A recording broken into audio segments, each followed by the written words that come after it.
Good morning and welcome, all of you.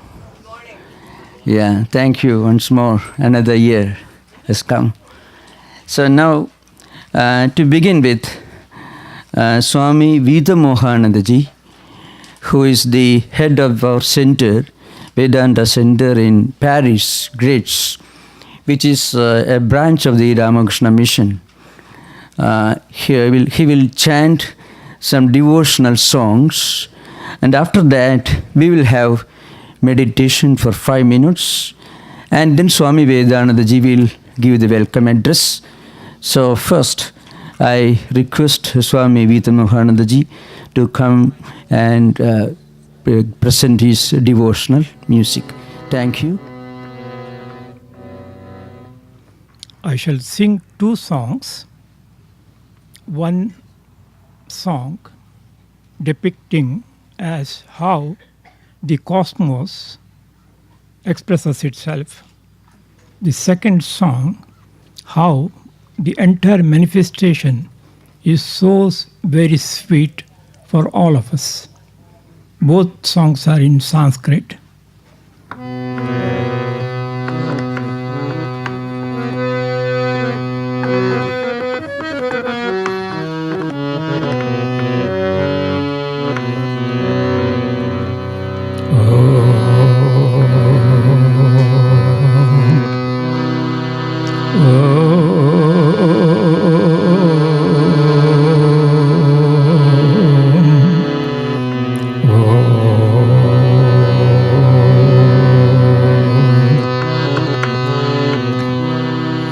Jaya Shiva Shankara, Jaya Shiva Shankara, Bhutava Shankara, Bhutava Shankara, Jaya Shiva Shankara,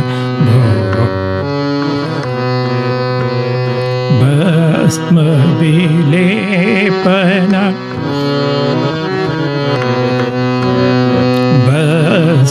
Vilepana Sarpa Vibhusha Bhanga Vilochana Nityarate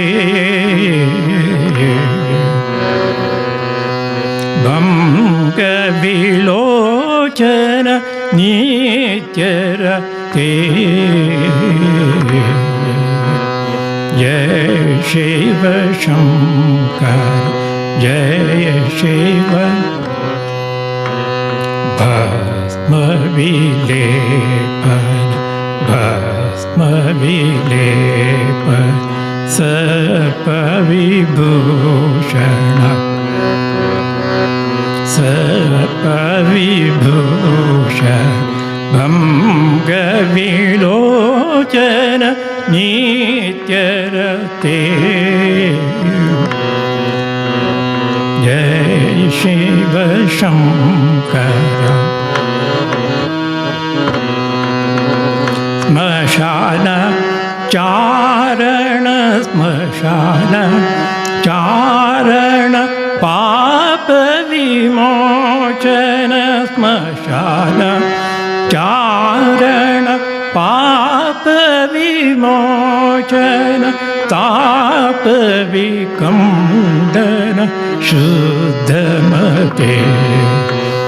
Tapa Vikandana, Shuddhamate. Jai Shiva Shankara, Jai Shiva, Jai Shiva Shankara.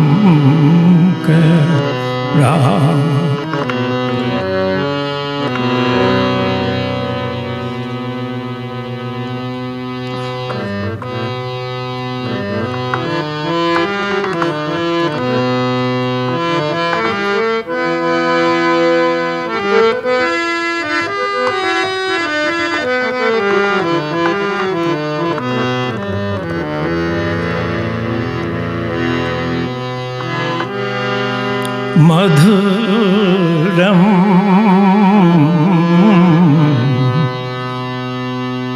चलनं मधुरं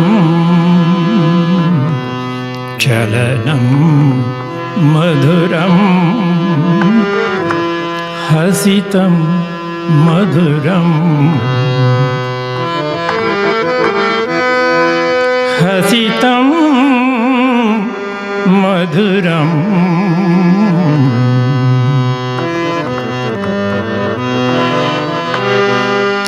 गायति वनमाली मधुरं मधुरं मधुरं गायति वनमाली मधुरं मधुरं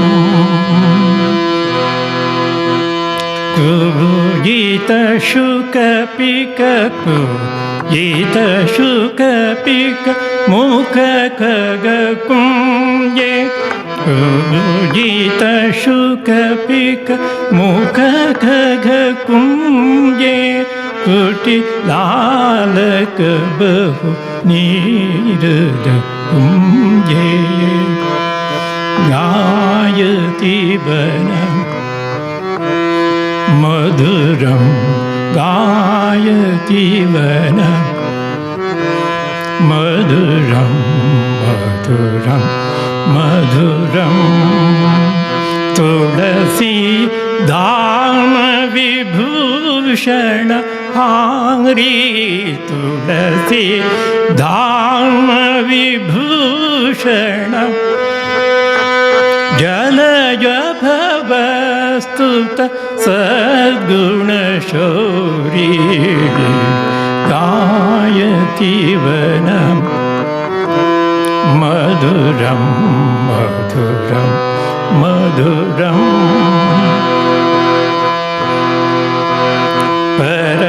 परमाहंस परमाहंस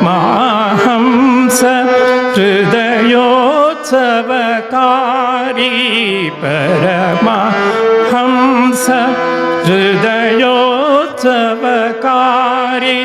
परिपूरितमुरळि परिपूरितमुरळीरवधारी वनमाली मधुरं मधुरं मधुरं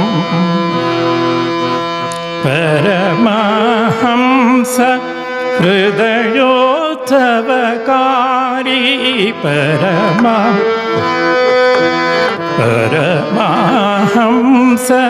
हृदयोत्सवकारी परिपूरितमुरळि परिपूरितमुरळीरवधारी गायति वनमाली मधुरं मधुरं मधुरं गायति वनमाली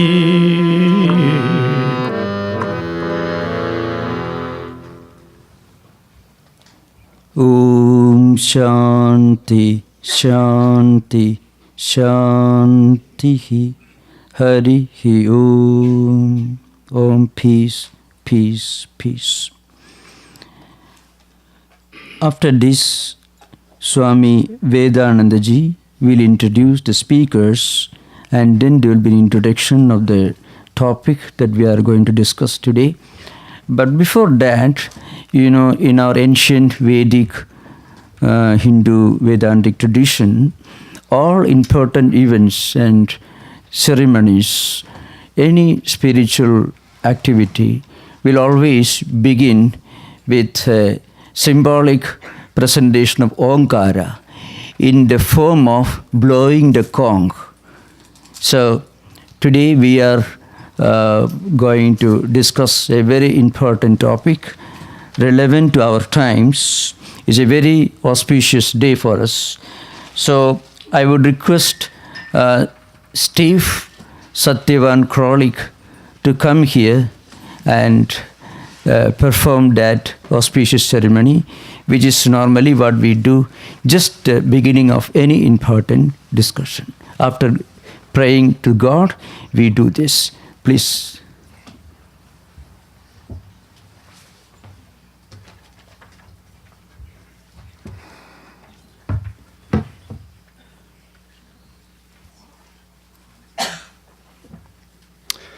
The first sound will be to welcome divinity and all the great souls that are here today.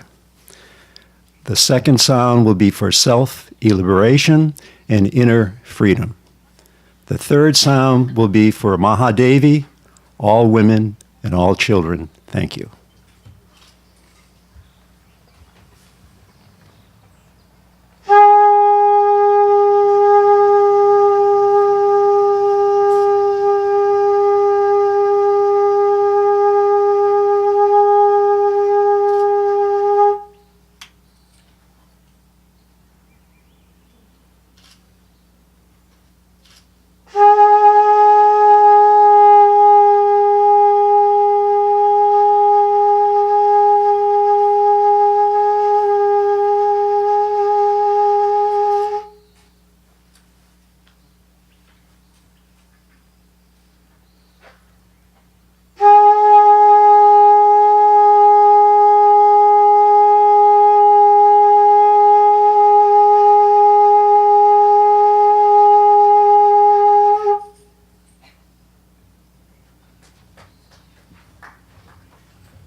Once again, we're very happy to be able to welcome you all here.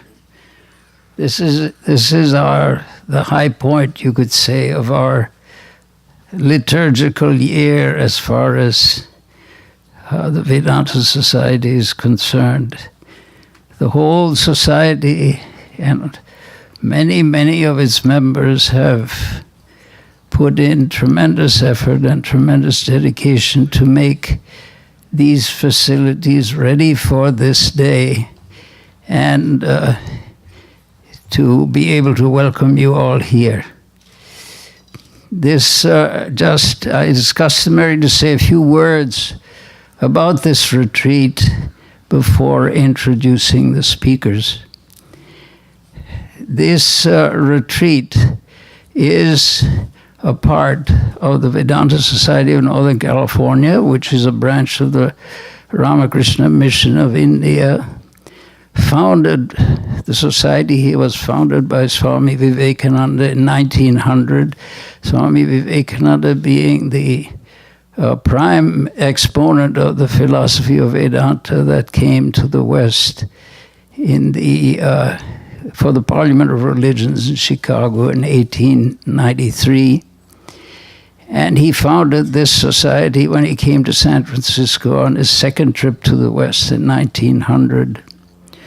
So we've been here a long time, and we've attempted to remain totally dedicated to that great idea, which is embodied in the motto of the order, Atmano mokshartam jagat hitaya cha, Atmana for the Atman moksha, for the liberation of one's own self, jagat hita, for the welfare of all of humanity. So this is the ideal which we try to put into practice and which is symbolized by our retreat here, where we welcome all spiritual seekers for periods of meditation and spiritual practice, each in their own way, to deepen their relationship with that infinite reality which we are trying to perceive and to realize. So this is our dedication, and as part of this, we have this interfaith religious festival every year on this Memorial Day weekend. So we welcome you all very much to that. And then I shall make now the introductions of the main participants of today's program. And I would like to introduce, first of all, Dr. Barbara O'Brien, who is a lecturer at the University of California and has been a member of our society and also a devoted follower of Christian Science. She has been drawn to the things of the Spirit since her very childhood. She has found enduring joy, guidance, and solace in the perception of divinity in nature, in religion, in the arts, and in daily life. She grew up in a loving family of devout and open-minded Christian scientists and later pursued her interests at the University of California in Berkeley, eventually earning a PhD in comparative literature. In the early 1990s, her search for further spiritual understanding led her to attend a class at the Vedanta Society of Northern California in San Francisco. Thus began her association with the Swami Prabodhananda, who at that time was the minister in charge of the society. And she felt deepened in her study of literature and a study of religion. And she also has had associations with some of the members of our convent and devotees. So she feels that her study of literature as well as of religion has been strengthened by her associations here with the Vedanta Society. In the past few years, she has addressed a class on meditation at the university and also has given talks at Interfaith Symposia. Most recently at one entitled Simone Weil and the Unification of Religious Thought. Our other guest speaker is Swami Veetamohananda, who has just sung such an inspiring set of songs to guide our meditation. He is a monk of the Ramakrishna Order of India. He was ordained a monk in 1971, and after a period of spiritual practice in the Himalayan region, he was asked to lead the Institute of Moral and Spiritual Education of the Ramakrishna Mission in Mysore, in the capital of one of the states of southern India. Since 1994, he has been the head of the Ramakrishna Vedanta Center in Gretz in France, just outside of Paris. He frequently lectures on yoga and guides students of meditation in many places around the world. The Swami recently founded the Université de l'Homme, the University of Humankind. He holds regular weekend conferences, seminars, and interreligious dialogues in many parts of Europe. In 2017, UNESCO, the United Nations Educational, Scientific, and Cultural Organization, inaugurated the Vedic Federation of France, which was founded by the Swami. And later, it also joined in support of the Vedanta Center's ongoing research in the field of yoga. Then the third speaker is Swami Tattwamayananda, who is the Swami in charge of the Vedanta Society of Northern California here in San Francisco and Olema. He is a monk of the Ramakrishna Order of India and has been the minister in charge of this society since July 2014. Previously, he was a teacher at the Order's Monastic Probationers Training Center in Calcutta. He is a well-known scholar in India, a well-known scholar in Vedic studies and Indian philosophy. He has taught Hindu and Buddhist scriptures.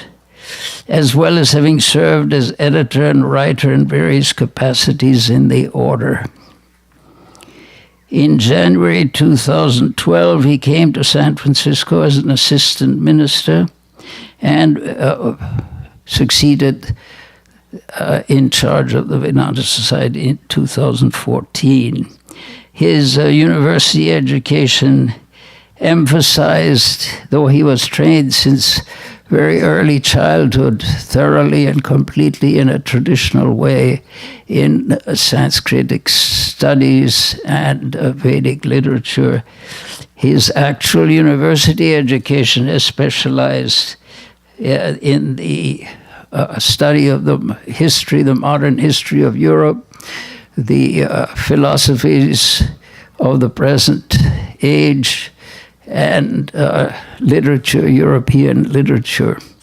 So he is well versed in many facets of learning, both traditional and modern. Then later on in the afternoon, our program will begin with musical renditions by a well-known musical duo from France, but I shall introduce them at the time just before their performance. So we will now start with the program, and I thank you.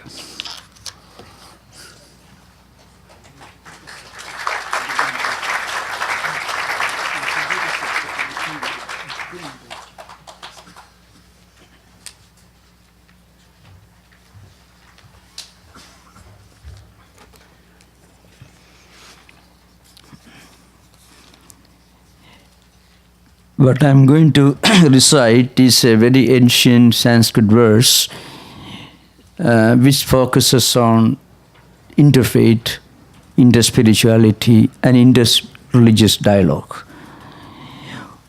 Yam shaiva samupasade shivaidi brahmedi vedantino Bauddha buddhaidi pramana patava kartedi nayyayikaha Arhan nityada jaina shasanarataha karmeti mimamsakaha soyam no vidadhadu vanchita phalam Trilokyanatho Hari. May the Lord of the universe, the remover of evil, whom the devotees of Shiva worship as Shiva, Vedantins as Brahman, Buddhists as Buddha, and followers of different religions as their chosen deity and their chosen spiritual ideal. Let that almighty, omnipresent, immanent spiritual reality grant us all our hearty spiritual desires and fulfillment. It's a very ancient verse that belongs to the 2nd century AD. You know what it says? In fact, this is the right beginning for any kind of interfaith dialogue. God is one. You can pray in your way. I can pray in my way. If your way of praying or approaching God is different from mine, it doesn't mean that you are wrong, that I'm right. It only means you approach God from a different perspective, from a different angle. If you are sincere and honest, you reach the same spiritual destination which I reach when I approach God with the same degree of sincere, honest, and dedicated aspiration. That's the essence of this verse. So, before going further, I shall just say a few words, then I would invite Swami Veetamohananda ji to give his presentation. You know, whenever you talk about the religion or faith systems, it's a big paradox. On the one hand, religion is supposed to be a unifying, harmonizing spiritual ideal. There are many sublime aspects about religion. It has enriched art, literature, civilizations, culture, everything. But at the same time, there are many undesirable things associated with religion. Some of the bloodiest battles and wars in the world the world history are being fought for God and on behalf of religions. So it's a big paradox, conflict. So that's what we are going to discuss today. The reason why religion is often a divisive force, taking people away from each other, creating division and conflicts. The reason is we focus on the non-essential, the secondary aspects of scriptures, forgetting the universal, the unifying, the harmonizing spiritual teachings. What we do, we focus on the secondary details and fight in the name of God. So we bring God to our level.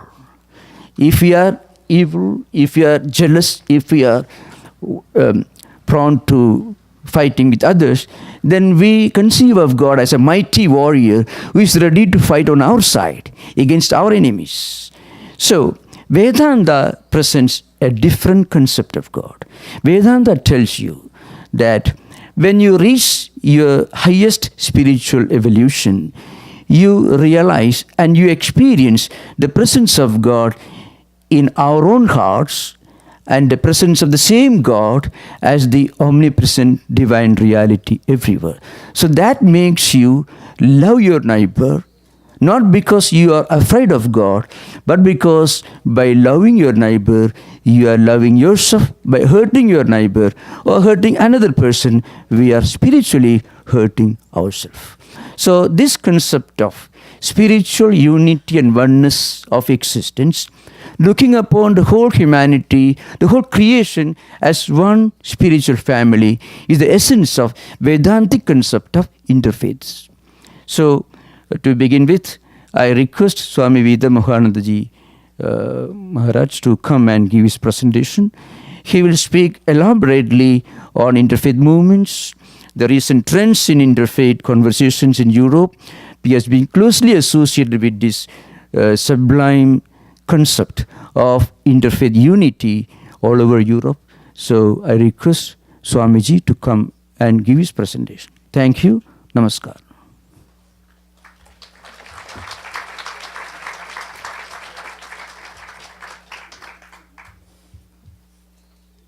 My dear monastic brothers, religious personalities, spiritual aspirants, I have very important news to share with you.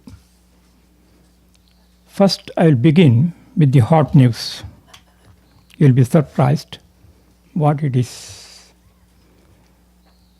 On the 24th of this month, just before my departure to this country, I was invited by a group of interfaith organization to be present with them whole day.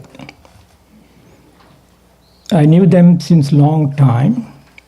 I used to be one of their members. I could not refuse. In the meantime, another invitation came from the UNESCO saying that you must be present at least for the part of the program. So I had to divide myself with the two invitations.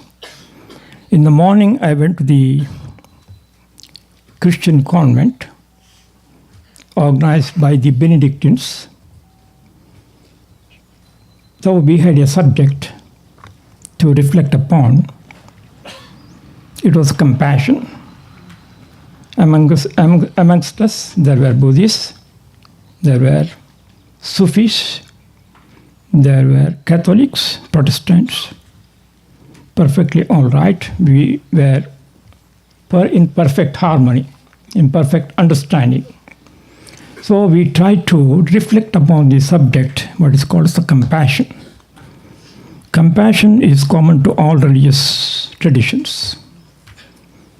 Buddhists, though they give more importance to compassion of Buddha, the Indian traditions also give more importance to Daya. Christianity also is the same thing. In Islam also it is the same thing. So this discussion went on because I was the last person to speak or express myself. Perfectly all right for me. So, how to express the compassion? The compassion, generally as known to our people, is to express the compassion externally. Forgetting we need to express compassion to ourselves. Without that expression or understanding, comprehension, however much we may express ourselves externally, it won't work out. That is why we find lot of divisions, lot of conflicts, lot of problems everywhere. Well then, you may question how this compassion can be expressed inwardly. First of all, are we aware of ourselves? How much of agitation goes on within ourselves? Do we know as how we are to master ourselves?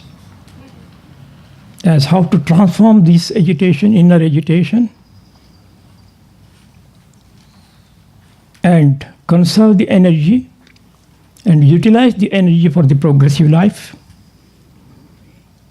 So, what is called religion, it is the science of life. So, we came to this acceptance, yes, religion, what is called religion, it is the science of life. If it is the science of life, we may use any analytical method, perfectly all right. So, the method that is employed is perfectly right for individual. It depends upon the individual capacity, temperament, need. We have to respect. We accept it. So there is no conflict. Well then, the next point comes as how can we master ourselves? There are different methods suggested by the scriptures, by the religious traditions. Now these different methods, are they contradictory? Not at all. I may call my method as meditation or repetition of holy names. The same thing is there in Christianity also, contemplation. Catholics also repeat a mantra, you know it very well. Then the singing of songs or devotion, what you may call prayer, perfectly right. Muslims also do the same thing. Where is the problem? So, this is how we go deep into the aspects of practice, everyday practice, first for ourselves. Then we have to be ideal for others. That is why Swami Vivekananda said, be and make. So this is what we practice in our groups. So I mentioned the convent where I went. We are associated since long time, maybe 25 years or more. So we didn't until today, we didn't have any kind of conflict because we don't touch the what is called superficial aspects of religion. We just take essentials of life and try to reflect on it and reflect as how to apply them in our everyday life. So by doing it, we don't come to any kind of conflict. We are able to understand each other. So this is how the morning session came to an end. Of course, they continued afternoon session also. When I came to UNESCO, there was a panel of discussion. There was a moderator. Of course, he asked questions according to his understanding. First question was addressed to the Christian priest. Why is it so much of difference amongst the religions? Why there are fights, conflicts? and he cited the example of Burma, Rohingya problem and all that. The priest said, I am not going to enter into it because UNESCO does not deal with the religious aspects of life. UNESCO gives the importance to the culture, research, education, and all that. Perfectly right. So he did not want to comment on that particular problem. Then there was a pastor, Protestant. He also said, no, perhaps we should not get into such problems, because these type of problems are created not by the religious people. Maybe there may be fanatics. It is not our problem. For us, the values are important. If values are important, then we need to know as how to apply them in our everyday life. So my turn came. He asked me, Swami, what do you say for all this? Yes. The conflicts in the name of religion is not created by the religion. Religion does not demand that you have to create this problem. Or religion does not demand you have to follow this only, otherwise you are condemned to hell. No, never. Such demand is demanded by the religion. And as I know it, we are to accept only the values. We need to know as how to apply them in our everyday life. If our everyday life becomes progressive, automatically there is peace, there is harmony. So, how it can be done? So I gave them the example how the Ramakrishna mission is practicing to transform every individual as a better individual, an ideal individual. I told them, see, I was in an educational institution where education is given to the in-service teachers. Why is it? Because in-service teachers are able to reach hundreds and thousands of young minds, transform them to be better citizens. Not citizens of the nation only, world citizens. So I explained as how we practice it. I myself have done it. We used to take the students to the church as how they pray. What is the significance of prayer? We used to take the students to mosque also. Though there are certain restrictions, we obey the restrictions. We try to understand how they pray, why they pray, and all that.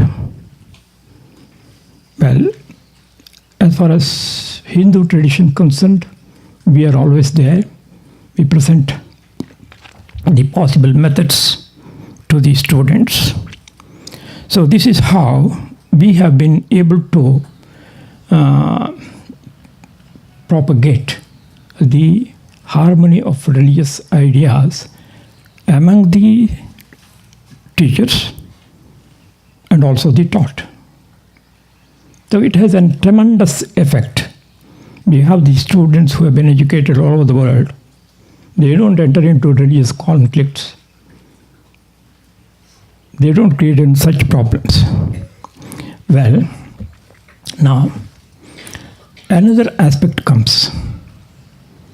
How this education is helpful to every individual.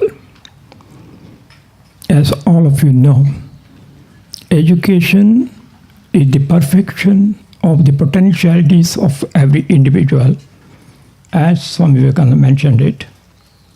How this perfection can be brought about? Well, in the education system, you receive all kinds of information. Well, this information, is it translated to everyday life? If it is not translatable, why is it not translatable? Is it not the main cause of all kinds of problems in personal life, social life, nation life? Here, education for us, for every individual to bring about that perfection through different methods. That is why in one of our institutions where I was working, we have everyday prayers. We pray Jewish prayers, Christian prayers, Islamic, Buddhic. We have no distinction because we know what it means. We know how it is to be applied. So this is how we have been practicing. It is not theoretical, but it is practicable. It is practiced. So whatever I say, it is from the practical experience. So practicable experience. Perfectly right. Now let us enter into, I think I have enough, some more time. Second important news. How in Europe this is being practiced. It is very interesting. It was in 1993 perhaps. I came to France in 1990. I was invited by a Sufi group to do a Hindu worship. It is not idol worship. They wanted to know as how Hindus do the worship. Why do they do it? What is the meaning of it? How it is to be applied in everyday life. So in the morning session, I did the worship. In the afternoon session, we had a public meeting wherein a Christian monk was there. Of course, Sufis were there. Protestants were there. So I was introduced to the public. Swami so-and-so, belonging to the Ramakrishna mission. Immediately, somebody asked from the public, what is this Ramakrishna? Is it Hare Krishna? So after the introduction was over, when my turn came, I took up the subject. Yes, Ramakrishna is also Hare Krishna. It has a deeper meaning. In Sanskrit, Rama or Ram means to burn, purify. So it is the power of purification that affects everyone. So when you say it is purity itself, the concept of sin or impurity is removed from the individual personality. Then what is it, Krishna? In Sanskrit, there is a definition. Karshati iti Krishna means which attracts. What attracts us all together? Is it my physical appearance, or my educational qualification, or my social status? Apparently, it may be that, but then we get connected to each other by the self. It is the attraction of the self. So it is Krishna. It is that attracts everyone. So Ramakrishna means that. Then I have to explain to them what is Ramakrishna mission, what it does. So through different activities of the mission, this purificatory effect, perfection is brought about to every individual everywhere. It may be through education, It may be through service to the society or through other activities. So this is what is called Ramakrishna. Even if you say Hare Krishna, perfectly right, there is nothing wrong in it. Hare means which takes away. Karshati, which attracts, takes away what? All the impurities, like the wind carries away all the bad odor. The same way, all the impurities are carried away. What remains is purity. It is the purity, soul is pure, so it becomes connected. So why should we make this difference? So all the differences are made the apparent way of being, superficial way of being. Is it real? It goes on changing. So this was very interesting to both Sufis and our Christian brothers. One Christian monk was there. He was trying to group together some of his monastic brothers to have dialogue. He told me, Swami, we are going to create a group. Will you please join us? Why not?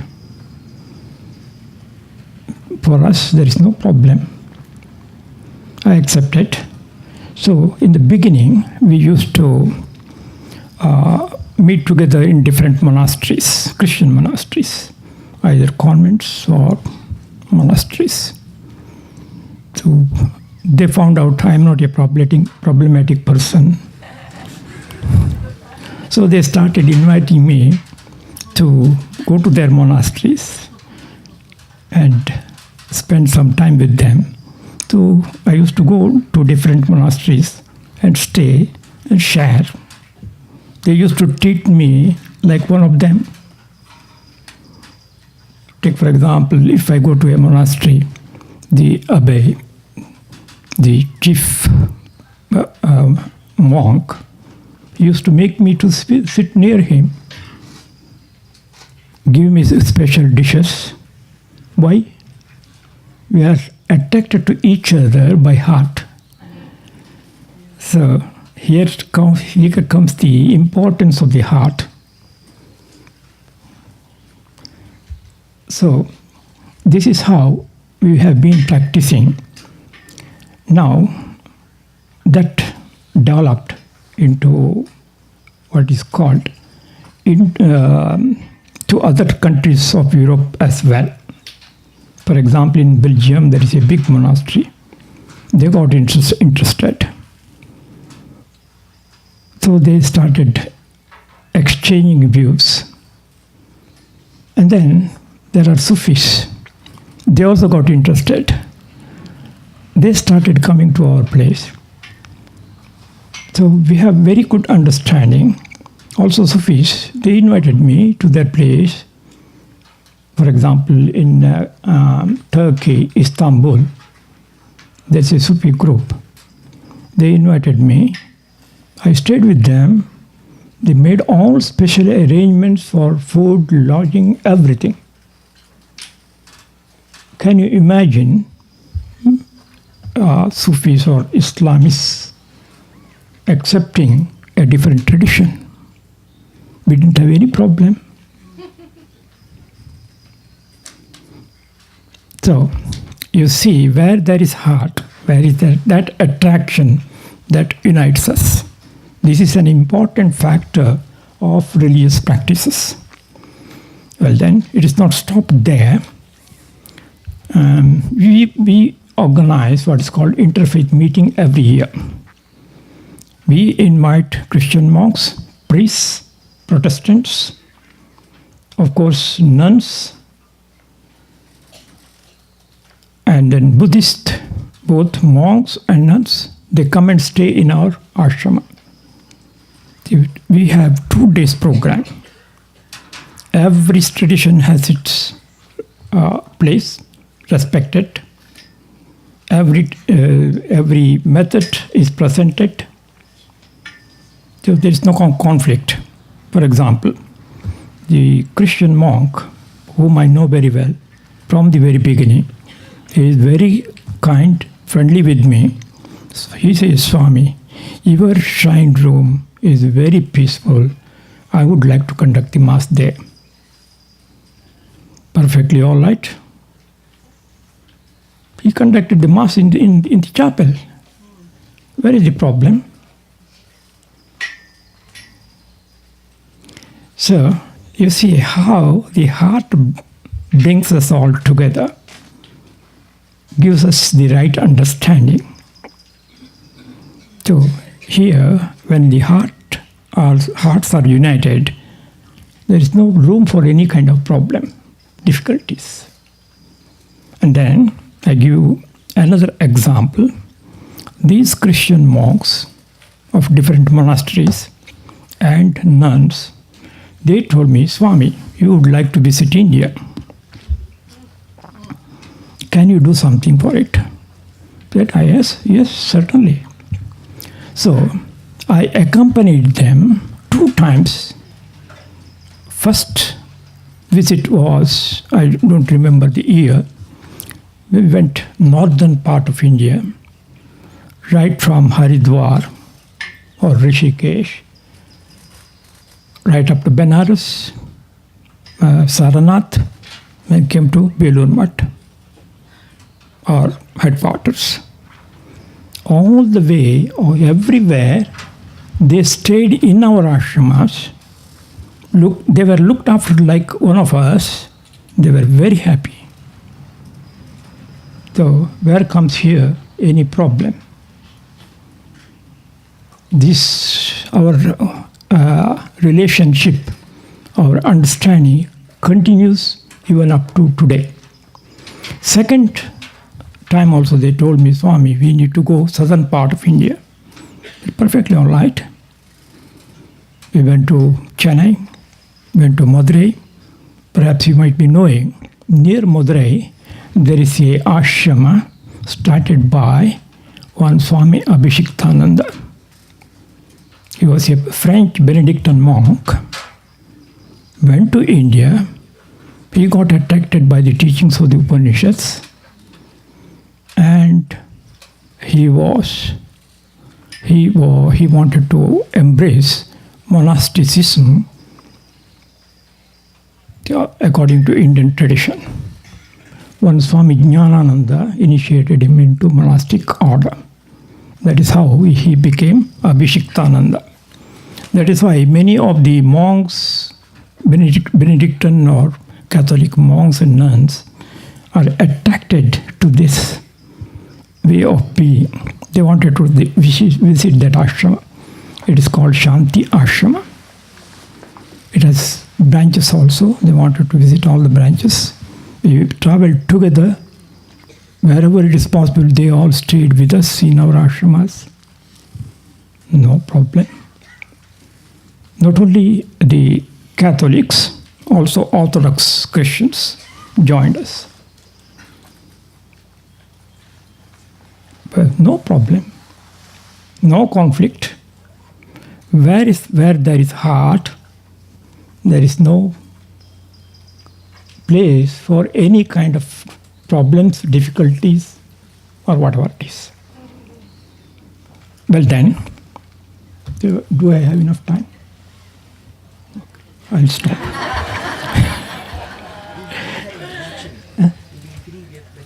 Okay. Well, I'll close.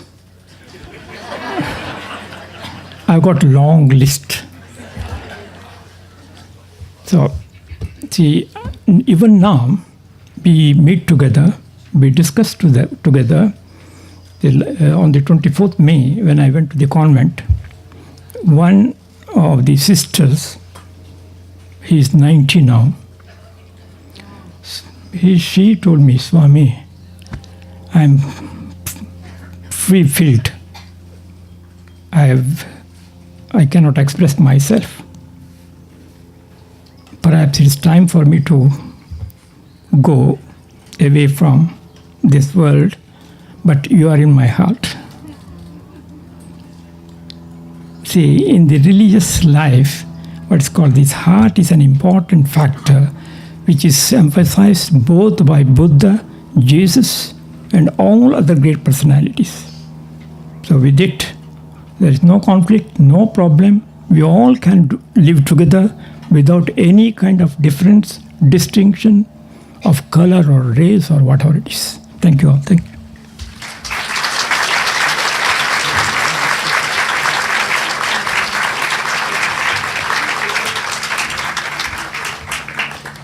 So I thank Veetamohananda ji for this wonderful presentation of this extremely relevant and important and interesting topic, Interfaith Movement in Europe. So all of you will get opportunities to put questions to Swamiji during the evening. I mean, we will have we'll have a Q&A, question answer session after the music program in the afternoon. So you can direct your questions to all the speakers during the Q&A. Now I invite Barbara O'Brien. She is a lifelong student of Vedanta, a senior academic who has been associated with the Vedanta Society for a very long time. Her topic is Interfaith Reflections on Sympathy in Religion and Literature. As I mentioned in the beginning, religion in its sublime aspect, not in its exclusivistic fanatical aspect, in its sublime spiritual aspect, has influenced and enriched literature, art, philosophy, music, everything. So I request her to give her presentation. Thank you.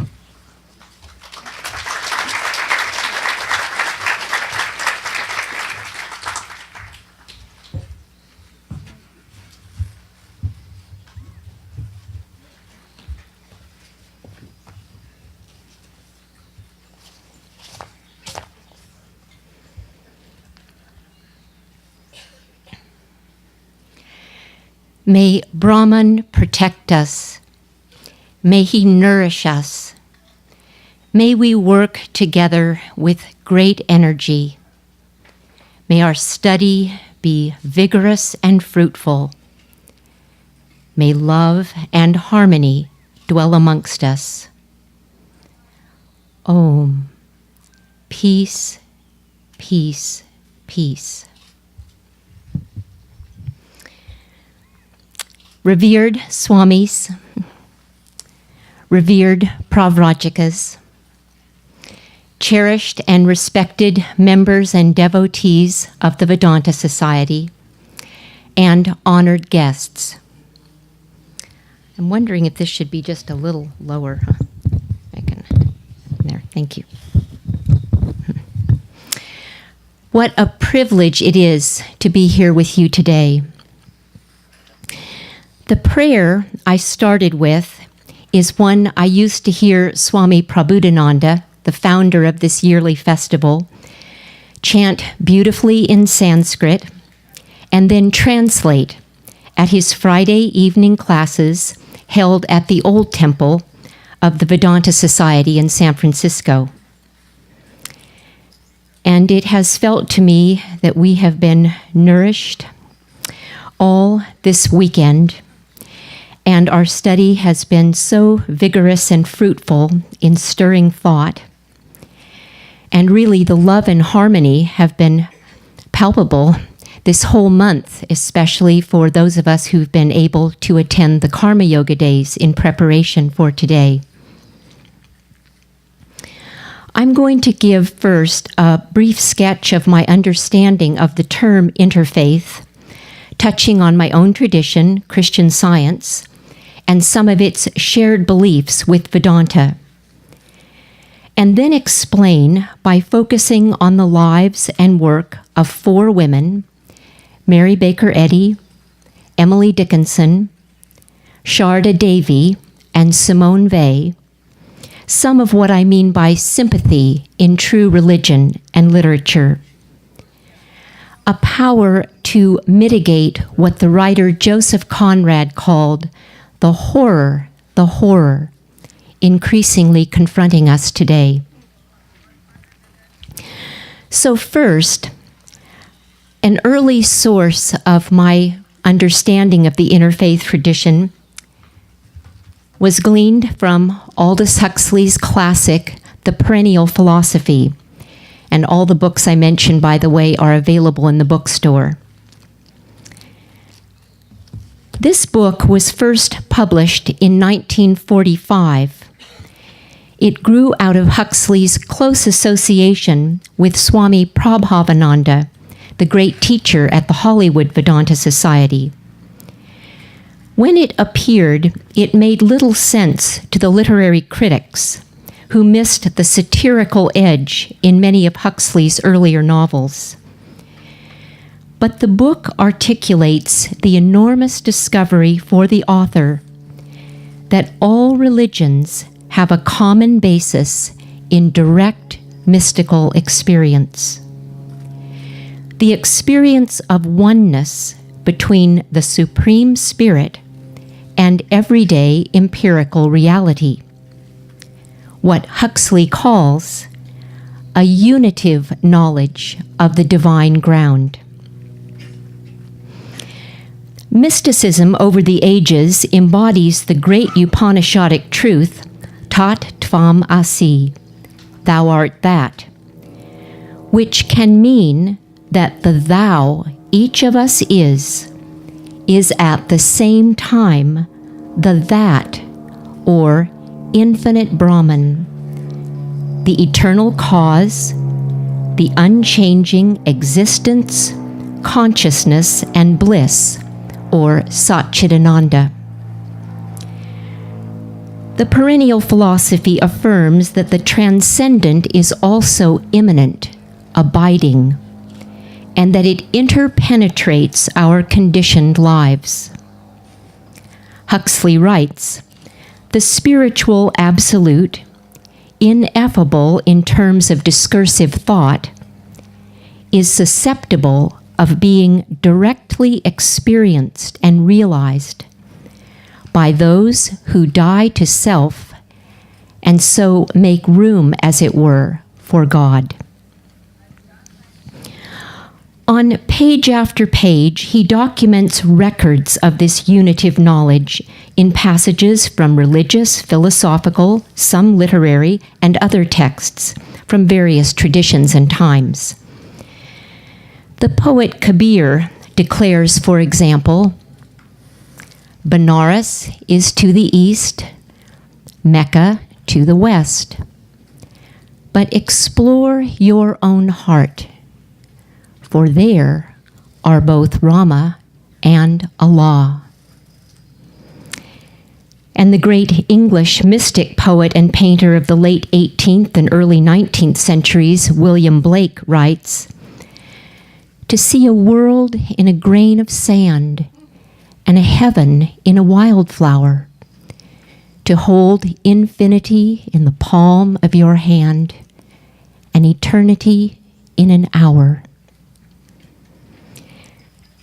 A Zen monk of the 9th century, Huang Po, says, on no account make a distinction between the absolute and the sentient world. This mind of yours is no other than the Buddha, and Buddha is no other than sentient being.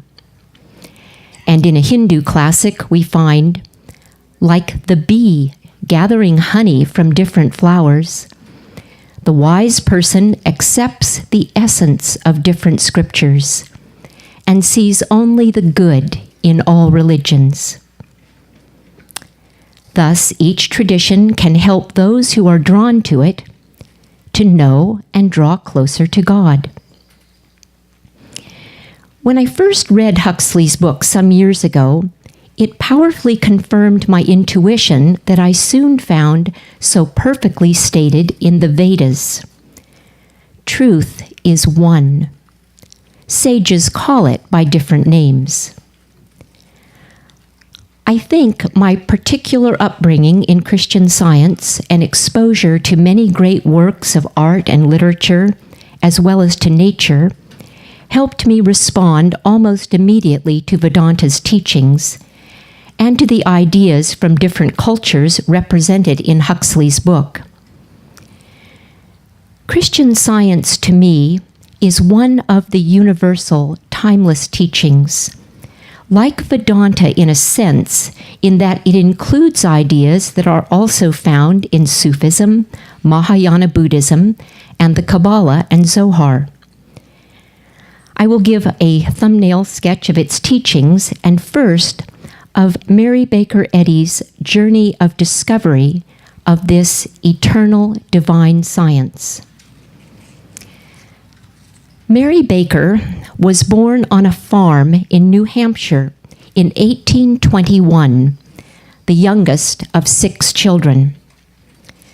From childhood, she was spiritually inclined and showed great sympathy for those around her, including the farm animals, and for those less fortunate. As a child, she was often ill, which caused her to miss weeks and even months of school. Besides chronic illness, she early experienced the deaths of loved ones, including her favorite brother, Albert, her first husband after only 6 months of marriage, and then her mother a few years following the birth of Mary's son. This period was part of a grueling 20-year sadhana, a discipline of deprivation and loneliness, which included loss of friends and family support, and failure to find physical relief in the many remedies she sought in allopathy, diet, water cure, homeopathy, and mesmerism. She was learning to rely only on God for her needs. Then, in 1866, she experienced the crucial event which changed the whole course of her life. On a cold February night, she fell on an icy sidewalk in Lynn, Massachusetts, and was carried unconscious into a nearby house. Neither her doctor nor her minister expected her to live. When she regained consciousness, she asked to be left alone with her Bible. She read an account of one of Jesus' teachings and his healings, and experienced a transcendent light and presence that filled the whole room and her whole being. She got up and dressed, writing later, "That short experience included a glimpse of the great fact that I have since tried to make plain to others, namely, life in and of spirit, this life being the sole reality of existence." For the next 3 years, she studied the Gospels and the rest of the Bible to try to discover and put into words what had healed and transformed her, so that she could share it with others. She found there a non-dual teaching, passed over by most mainline Christian ministers and theologians, that ran like a golden thread throughout, and that was most evident in Jesus' words, such as, "He that hath seen me hath seen the Father," and "If thine eye be single, thy whole body shall be full of light." Her writing eventually became her major book, Science and Health, first published in 1875. This 700-page book is a challenging read. It spells out a Western or Christian Advaita, or non-dual philosophy and yoga, with a profoundly practical slant. The last 100 pages are letters from individuals whose lives were healed and transformed by reading it. It was to a large extent dictated to her over almost a year when she lived in a small attic room in Swampscott, Massachusetts. Science, for her, refers to the eternal, unchanging, perfect reality, or Purusha. Health, or wholeness, like Christian, describes the manifestation of that transcendence in the immanent, or Prakriti, thus linking the unseen and the seen, and taking us back to the essence of all religion, as laid out in Huxley's book. So here are a few of the major points in Science and Health. 1. God is all in all, the great I Am, the one and only ego or self. And God means noumenon and phenomena, cause and effect. Science and Health states, for example, divine love is infinite.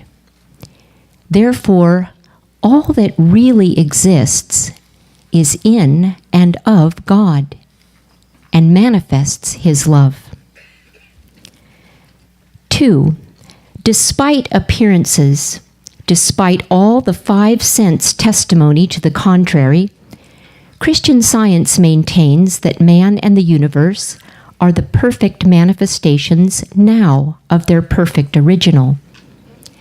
Think of Jesus' statement, I and my Father are one, and be ye therefore perfect, even as your Father in heaven is perfect, which can be rendered, you are perfect, just as or because your Father in heaven is perfect.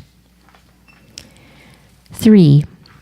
This wholeness or perfection is hidden by what Science and Health calls false impositions, misinterpretations, ignorance, false beliefs, which cause us to misperceive or erroneously perceive what is. 4.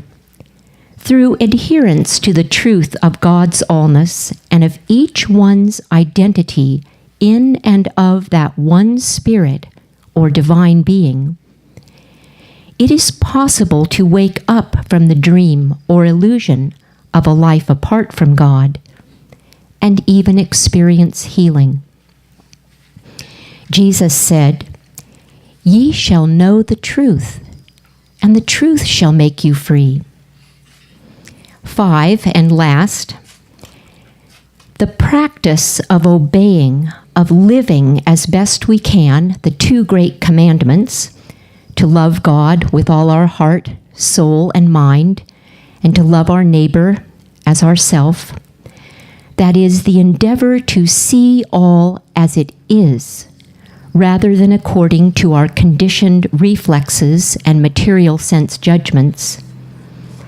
We are not far from the kingdom of heaven, as Jesus told one spiritual seeker. Perhaps from what I have said, you can imagine my joy and surprise when I read Swami Vivekananda's lectures, such as The Open Secret, The Real and Apparent Man, his discourses on Jnana Yoga, and especially the ones called Practical Vedanta. And then I read Swami Ashokananda's lecture, Spiritualizing Everyday Life, in which he even mentions Christian Science as a most extraordinary creed. And he goes on to describe an interesting experiment he made, which sounds very like the practice of Christian Science. He says, I made some effort to think in accord with the truth, and I found that it brought results. I won't go so far as to say that I began to see God everywhere, but I will say that if we take a determined stand, this illusion of a material universe has a way of becoming obliterated. It requires a change of vision, a change of attitude. Again and again, our mind will go back to the old way of looking at things. We shall forget that a man is not a man really, but God Himself. Then we have to bring our mind back to the right attitude. It is, of course, a tremendous struggle. This effort to see from a divine or non-ego perspective can bring with it an ever-widening love that can affect both ourselves and others.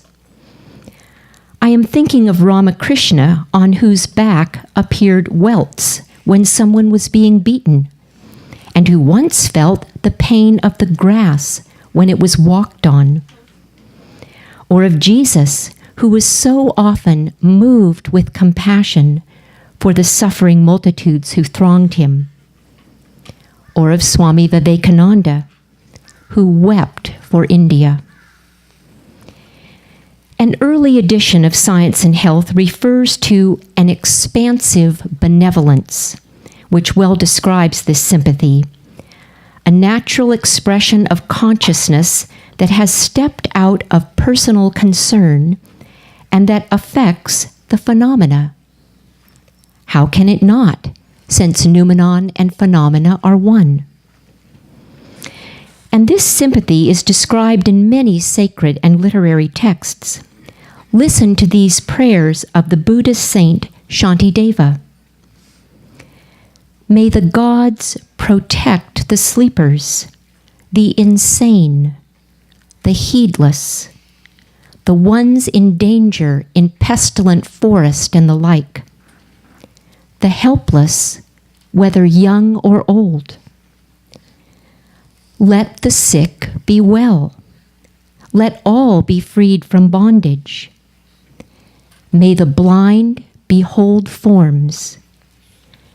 May the deaf always hear. And let the fearful be without fear, and those afflicted with sorrow be the obtainers of joy. And let those distressed be without distress and at peace. One of my favorite poems is by William Blake. It's called On Another's Sorrow. The first stanza asks, "Can I see another's sorrow and not be in sorrow too? Can I see another's grief and not seek for kind relief?" And there's a refrain, "No, no, never can it be." Shelley's Prometheus, the god who brought fire to humans, declares, "I wish no living thing to suffer pain." Countless poems and novels and stories give evidence of this existential kindness, a desire to relieve suffering. For example, the English poet William Wordsworth, the great German thinker and writer Johann Wolfgang von Goethe, the French writer Victor Hugo, author of Les Miserables, and many others. Miranda, in Shakespeare's The Tempest, cries out to Prospero, "I suffered with those whom I saw suffer." And King Lear, in A Howling Storm, says to himself, "Expose thyself to feel what wretches feel." Sonia, in Fyodor Dostoevsky's Crime and Punishment, Charles Dickens' Esther Summerson in Bleak House, and Amy Dorrit in Little Dorrit, William Faulkner's Isaac McCaslin, are just a few literary characters who live out to a degree the transcendent in the immanent, that true being which necessarily shows as a deep feeling for others, a seeing so true that it spiritualizes the everyday, so that others are uplifted and even transformed by it. Rather than just list more names and book titles, I want to look a little closer at one writer, Emily Dickinson, and 3 of her poems to illustrate some of our theme. First, a short biography. She was born in Amherst, Massachusetts in 1830. She had a good education, and while her family was not wealthy, there was enough that after the parents' deaths, Emily and her sister Lavinia, neither of whom married, lived comfortably in the family home next door to their married brother, Austin. After a normally social youth, Dickinson became increasingly solitary. And though the stereotype of her as a reclusive, eccentric spinster persists, it seems more accurate to see her as a type of yogi and mystic. Like Mary Baker Eddy, a fellow New Englander, she needed her solitude to observe, ponder, and write about the realm of the spirit she intuited was within herself and all things. The beyond which is within, to borrow Gerald Hurd's phrase. Though the Bible was a major text for her, the theistic, up there, out there deity was not one she could accept any more than could Mary Baker Eddy. So the first poem is one probably many of you here know. It could be her most famous. And it's typically humorous in writing about a serious subject, this ego that we have and yet aren't. Okay. I'm nobody. Who are you? Are you nobody too? Don't tell. They'd advertise, you know. How dreary to be somebody. How public, like a frog, to tell one's name the livelong June to an admiring bog.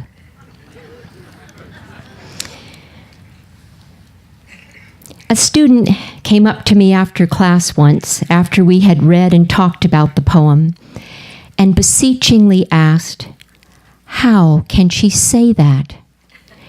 Everybody wants to be somebody.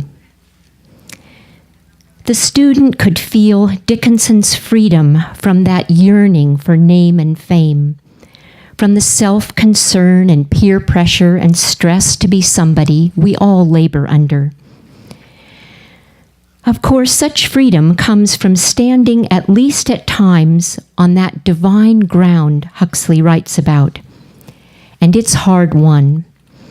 And no doubt for most of us, until we leave this body, it was not final for Dickinson. But in this poem, she exposes the vanity and the inanity of the universal push to be or feel important, that confines us in the persons we work so hard to become and maintain, and that keeps us from the exhilaration of just being. I came across an account by Swami Premananda, a direct disciple of Sri Ramakrishna, which is a nice corollary. He said, Sri Ramakrishna did not make us great. He made us nobodies. Wipe out all vanity and all sense of ego. Sri Ramakrishna used to say, when the ego dies, all troubles cease. So here's another one, and I'm going to gloss a few terms first. You all know that a blunder is a mistake, right? An error. An estimate is a guess or a rough judgment. When you hear the word station, think of a train station or a BART stop. Ramble is a wandering walk. We have an expression to take a ramble in the woods. And abode is, of course, where you live. The blunder is in estimate. Eternity is there, we say, as of a station. Meanwhile, he is so near. He joins me in my ramble, divides abode with me. No friend have I that so persists as this eternity.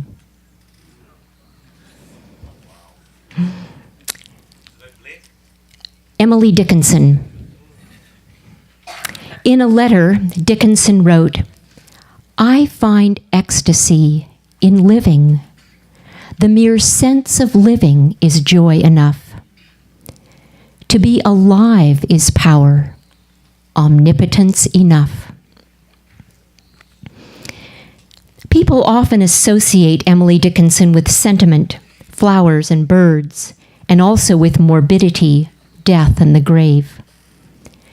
Birds and flowers are in many poems, as they are major members of her community. And death was there too, carrying off these and other friends.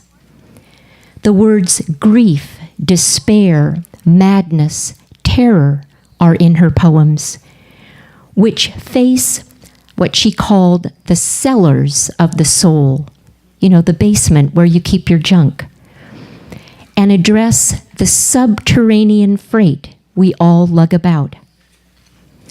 She notes the fashions of the cross, of we who weep and wince. How do you carry or wear your cross? But again and again, her humility and vision lift our sights and comfort, and even help us keep on rather than run or fight in a fruitless manner. The last poem is one that a number of my students find on their own as they leaf through the book, and it embodies the power of sympathy for all things. If I can stop one heart from breaking, I shall not live in vain. If I can ease one life the aching, or cool one pain, or help one fainting robin back to his nest again, I shall not live in vain. One could say that all her poems are written from such a desire or motive. In another poem, she describes a bird that inspired her and affirmed her vocation because it sang for nothing scrutable but intimate delight. The life of another really is our life, for no division really exists. Dickinson found sustenance in the simple news nature told her and reported it to us. We can learn from her more about what it means to be pure in heart, to hunger and thirst after righteousness.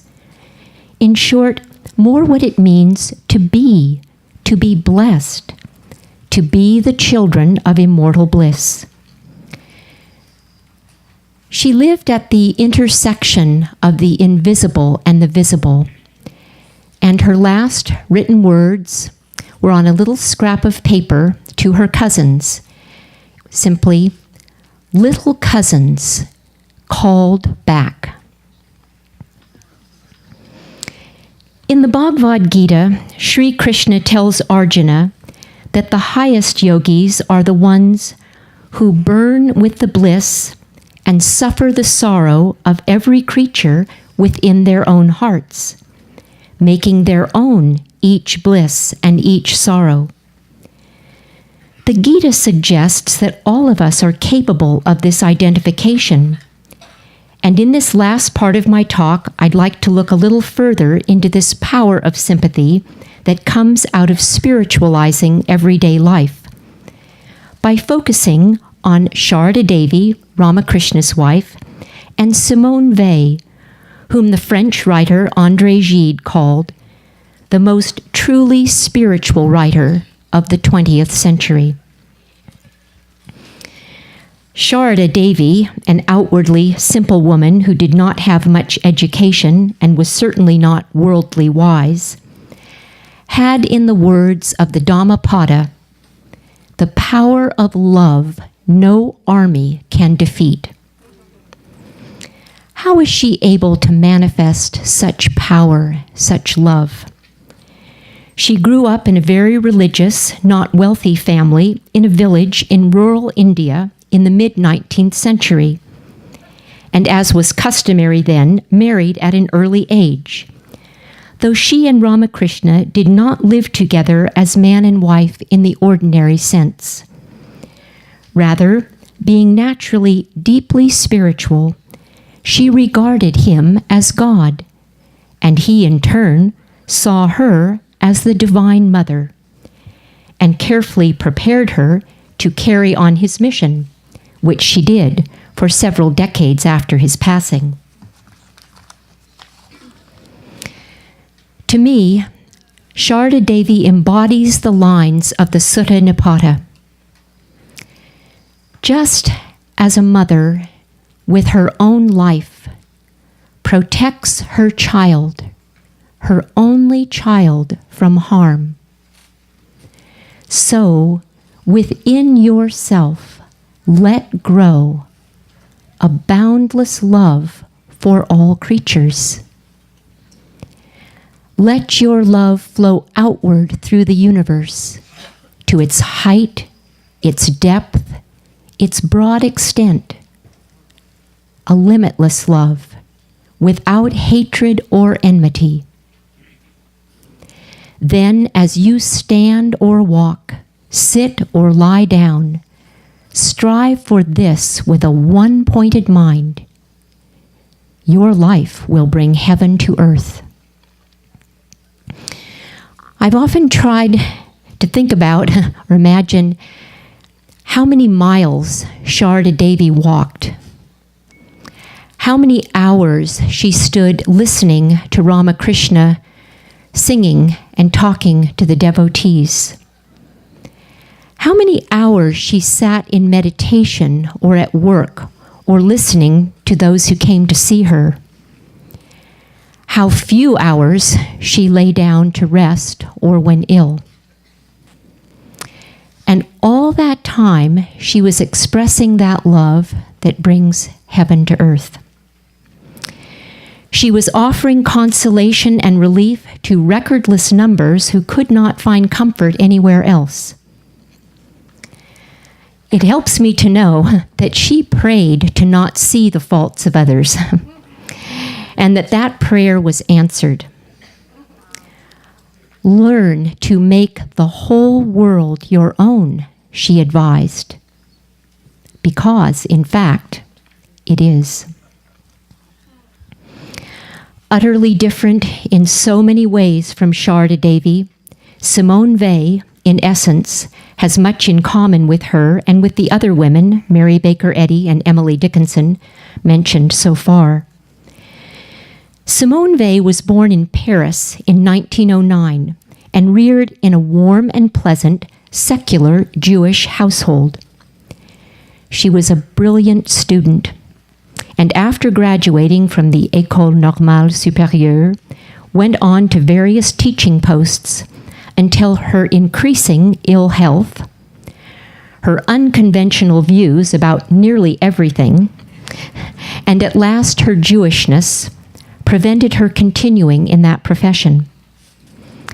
As a student, she was politically and socially active in efforts to help workers and others less privileged than herself. And these efforts continued until her untimely death at age 33, largely from starvation. This was during the war years, and she refused to eat when so many were starving. She lived like a nun, a yogi or mystic, with a driving desire for truth behind all she did. She was deeply drawn to the Catholic Church, but as her letter to a priest spells out, she found herself in too great conflict with many church doctrines to join. Ultimately, she felt a new religion was needed, forged out of the suffering seen in figures like Christ, Antigone, and Prometheus. She had a vision of Christ in 1938, which convinced her of the redemptive power of divine love. It was a presence more personal, more certain, more real than that of a human being. The highest suffering, voluntary, and without consolation, is an uncreating of the self, a removing of the veils of personality that hide the authentic, real self. So she found this eternal religion, this perennial philosophy, in much Greek philosophy and poetry, in folklore, the Upanishads, the Bhagavad Gita, in the texts of the Chinese Taoists, certain Buddhist sutras, the surviving sacred writings of ancient Egypt, and those of the greatest Christian mystics, above all, St. John of the Cross. And also in certain heresies, especially in the Cathars and the Manichaean tradition, all of which explore the sacred as inseparable from the transitory. What broad interfaith sources! I was first drawn to Vey because of her reading of Greek literature, especially her book, Intimations of Christianity Among the Ancient Greeks. For Vey, Christ is the perfect exemplification of the Buddhist void, a state of being so empty of self, so completely attentive to the divine that the ego disappears. She writes, "The whole effect of the mystic has always been to become such that there is no part left in the soul to say, I." And that's what began to happen to her. Through great effort, she lost what she calls social prestige and became more like Christ, naked and dead in this life, spending herself, as did Mary Baker Eddy and Sarada Devi and many others, in praying and working tirelessly, especially for the outcasts, uprooted and lowly, yearning for some comfort. One other major interfaith source for me are the writings of Eknath Easwaran, especially his God Makes the Rivers to Flow. I'm almost done. Which is comprised of passages from sacred texts of the major religious traditions. Some years ago, I had an experience with a student that for me brings together the ideas we've been talking about. My morning prayers and meditation include invocations from the Upanishads, most of which I learned from listening to Swami Prabodhananda, passages from the Bible, which I've learned from my own tradition, and passages from medieval and Buddhist saints, mostly from Eknath Easwaran's book. So it's an interfaith prayer. One morning, it was almost as if a voice said to me, "Call Sam." I am not in the habit of calling my students, but the command was so definite and persistent that I did call him. The class had 34 students, and I had not seen Sam in a while and assumed he had dropped the class. The upshot of my call was that Sam showed up in class and afterwards told me he had been very depressed and was struggling. Of course, I told him about the student health services available and asked what I could do to help. We agreed that he would catch up on the reading and we would meet to go over these materials so he could try to finish the work and pass. He spoke little and was very downcast. The next day, when he showed up to office hours, it turned out that there were 2 other students from the class who were very enthusiastic about the stories we were studying. And I should say, I was praying with texts such as I've shared with you today, and I was also relying on the power of the literature we were reading, which at that point was James Joyce's Dubliners. We were discussing the last story called The Dead, which is about the death of the ego, the death of the self-absorption of somebody very like ourselves that is replaced by a sympathy for all the living and the dead. I found I did not need to say much. The students and Joyce's story communicated to this young man, who was shortly sitting up and making eye contact. He got the paper turned in and passed the class. So, one last point. It has been said that Ramakrishna came to reestablish and propagate the worship of God as Mother.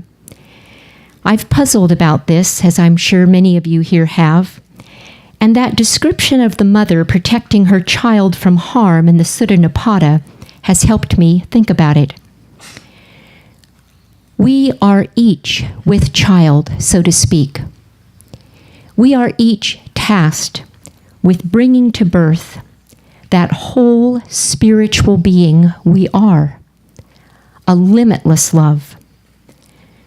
Swami Vivekananda suggests this true being and identity, discovered at least 4,000 years ago, can become the property of the race, as he puts it, instead of the property of just a few. There's an image of a dragon in the book of Revelation in the Bible, where this dragon is trying to kill a woman giving birth and devour her child. And I've thought how ignorance in its myriad forms made the paths of Mary Baker Eddy, Emily Dickinson, Sharda Devi, and Simone Weil rough, and how it makes ours rough too. But as we go on protecting that child, letting that limitless love within us grow, we can develop what Swami Vivekananda calls in a letter a sympathy even unto death that is our motto. And our lives too can help bring heaven to earth. Thank you, Swami, and thank you all for listening.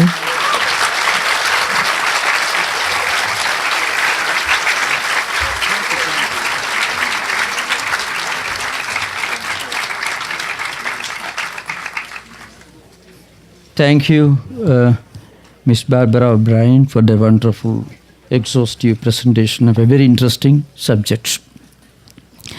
Now, I must say something about spirituality proper.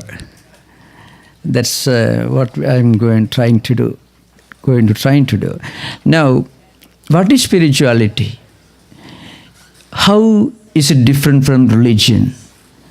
As I mentioned at the very beginning, if you read San Francisco Chronicle every day, you are not likely to be a great fan of God or religion. That's a reality. So when we read the Sermon on the Mount or the Bhagavad Gita or maybe Dharmapada or any of the great spiritual literature, we feel, oh, how wonderful. But again, when you read San Francisco Chronicle, you see a different interpretation, different approach, different understanding of God and religion. A mighty, uncompromising creator God sitting above the clouds with a very big stick in his hands, who's looking for those who are very loyal to him, obedient to him, do what he wants them to do. Unfortunately, very often religion has got a bad name these days. But religion is not responsible for that. The founders of religion are not responsible for that. People who pretend to profess religion without actually doing that are responsible for that. In modern times, Swami Vivekananda historically speaking, I guess the first great teacher who did that in Western world, drew a clear line of demarcation between religion and spirituality. You can be religious and you can be a bloodthirsty, cruel monster. But you cannot be spiritual and be cruel or monstrous or inhuman in your interaction with others. So spirituality is something that goes beyond religion as we understand it, as it is unfortunately understood for the last several centuries. Religion sometimes can become reduced to the status of a prisoner confined within the four walls of a belief system, a book, a place of worship, and belief, fanatical belief in the exclusiveness and finality of the teachings of the founder of that particular religion. That's the main problem. But true religion has got a lot about it. It could be sublime, it could be unifying, it could make you better human beings, it could make you look upon the whole humanity as one spiritual family. It could be unifying.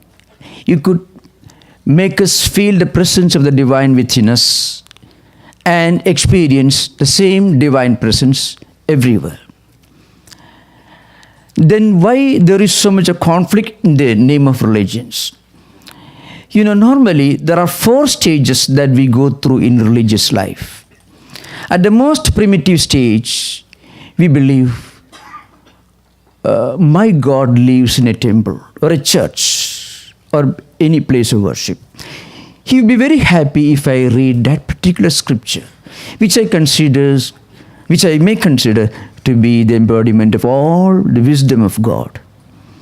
And certain mechanical rituals which I perform every day or every week in a very mechanical way.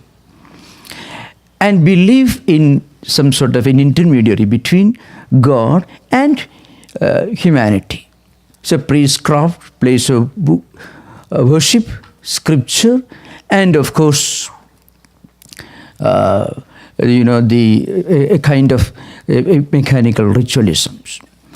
Now, this is not wrong from Vedantic perspective, but this is the kindergarten of religion.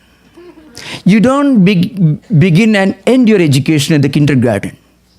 Your goal is to go to Harvard.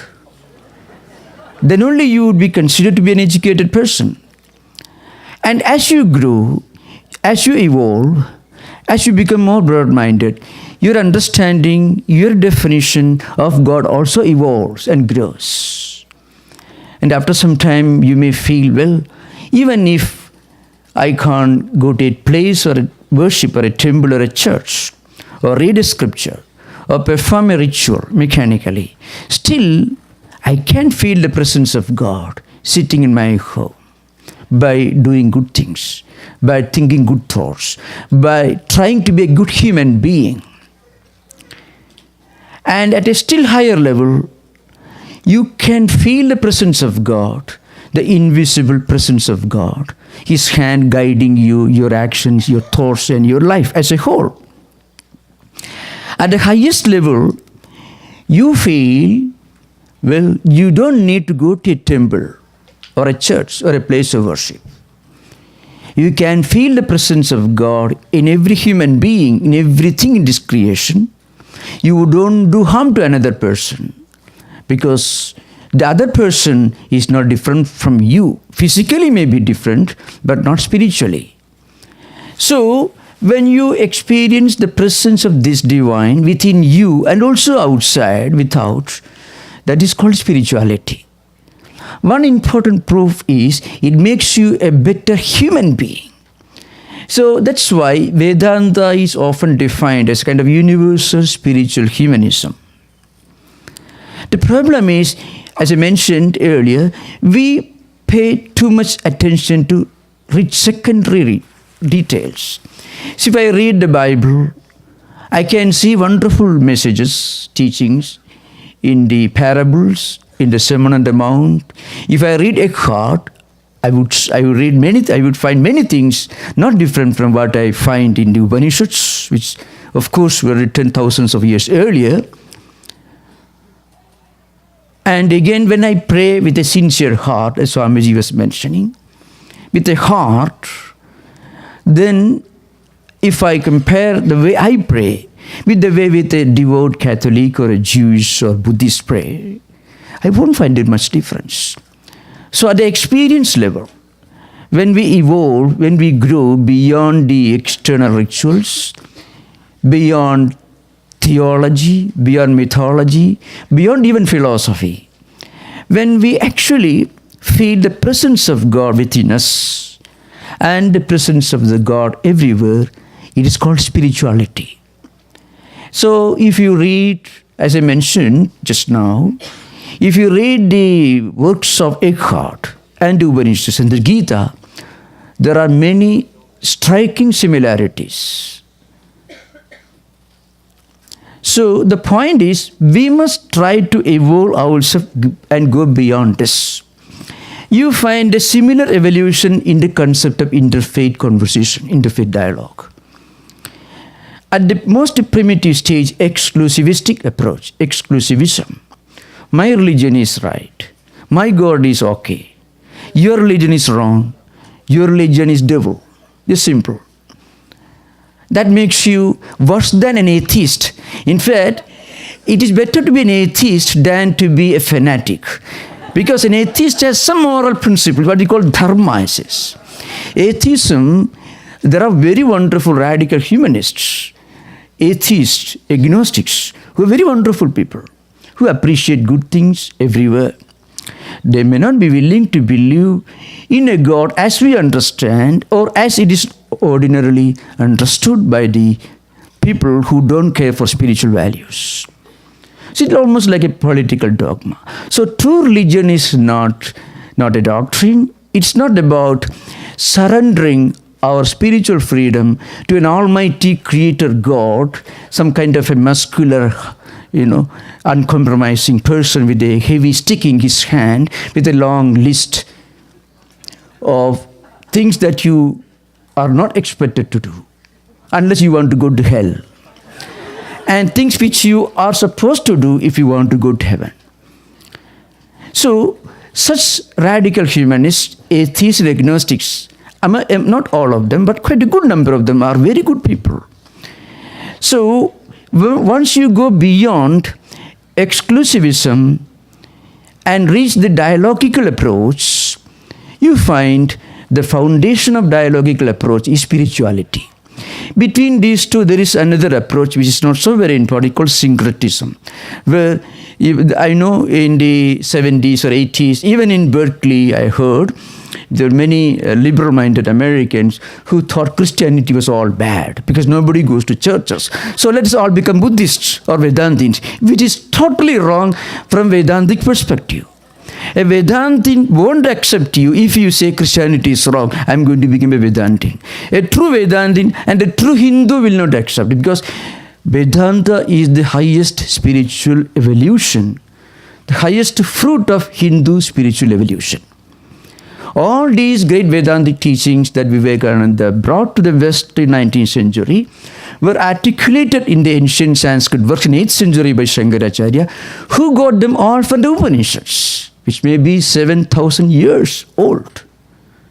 So, what I mean to say, once we evolve beyond the mechanical level, beyond the level of theology and philosophy, and reach the experience level, then there is no conflict. There is a famous verse, which I don't want to quote too much, but one important verse is that, which is the foundation of interfaith. Mandukya Karya, it comes. So siddhanta vyavasthasu dvaitino nischidadhritam parasparam viruddhyante tairayamna viruddhyate. It's a very wonderful picture you get here. What the great philosopher Gaudapada says is this: people who believe in this exclusivism, religious exclusivism, is a kind of fanaticism. They fight among themselves, saying, my God is the real God, not your God. If your path is different from mine, it means I am right, you are wrong. This is totally wrong. According to Vedanta, according to the true spirits of Hindu religion. That's what Gaudapada says. So you cannot hurt anyone. You cannot criticize anyone unless you want to criticize yourself. You cannot do any harm to anybody unless you actually want to harm yourself. So that is the approach of Vedanta. Then why do we look upon other religions as alien, different and distinct and wrong approaches? Often I use this illustration. You think of climbing a mountain, and your goal is to reach the top of the mountain. The top of the mountain corresponds to experience. At the lower level, there are so many tracks and trails and roads that you can take. If you want to take one road, it's okay. Another person can take another trail, another person. It's still innumerable trails leading to the same top of the hill. The top of the hill is spirituality, experience. But when you are following one trail, you believe I am the only traveler. You don't know that there are other roads which are used by other hikers, travelers, who are struggling to reach the same top of the hill.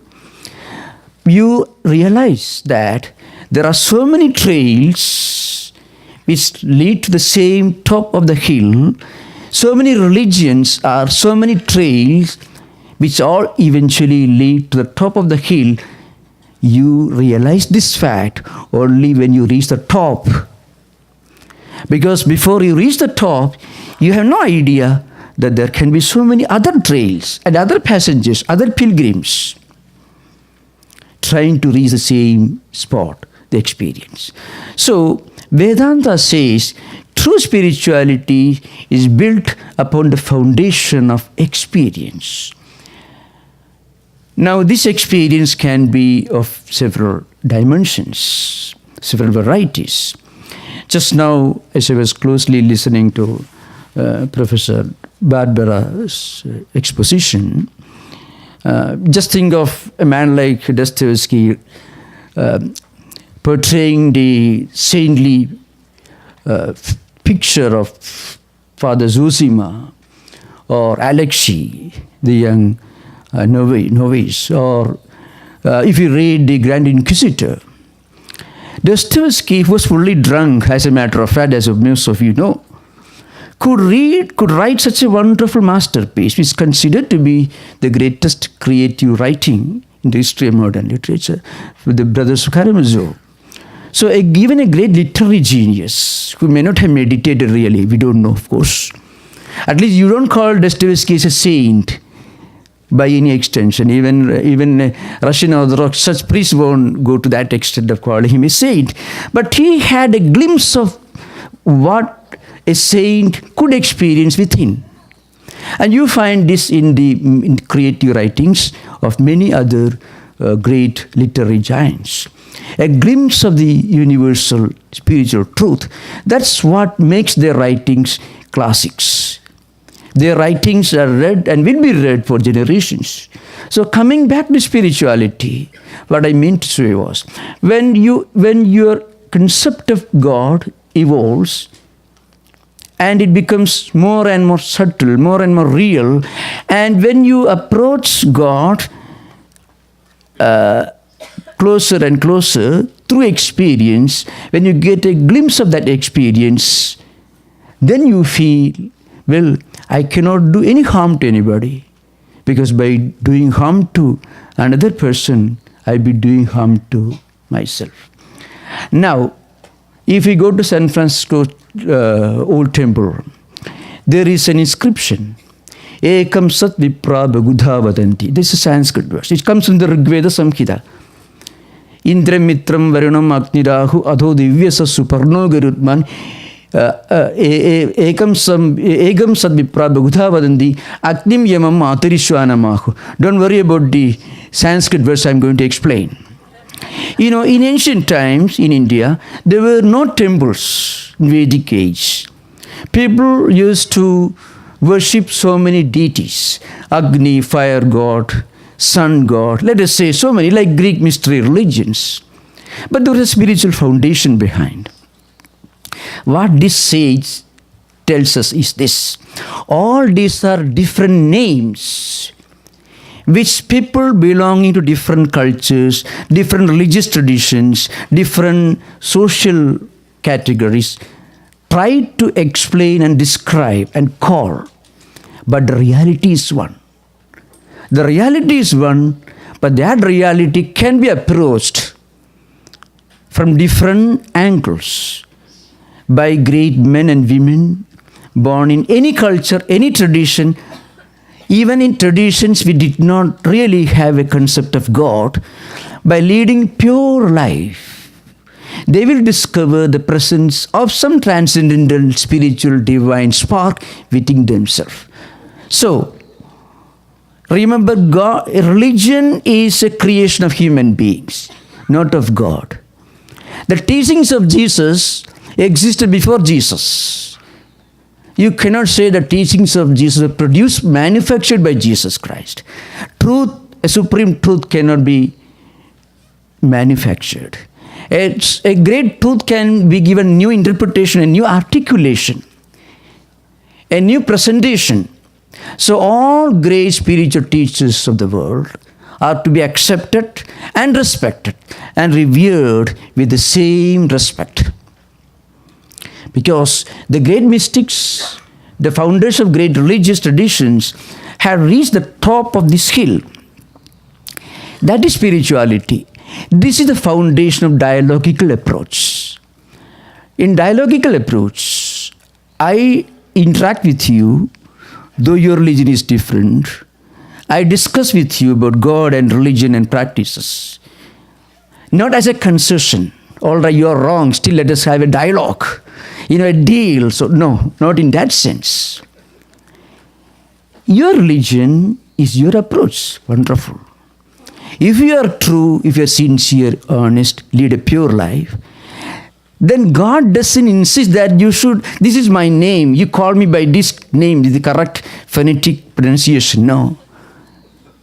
See, the place of residence of God in our hearts, just mentioned earlier.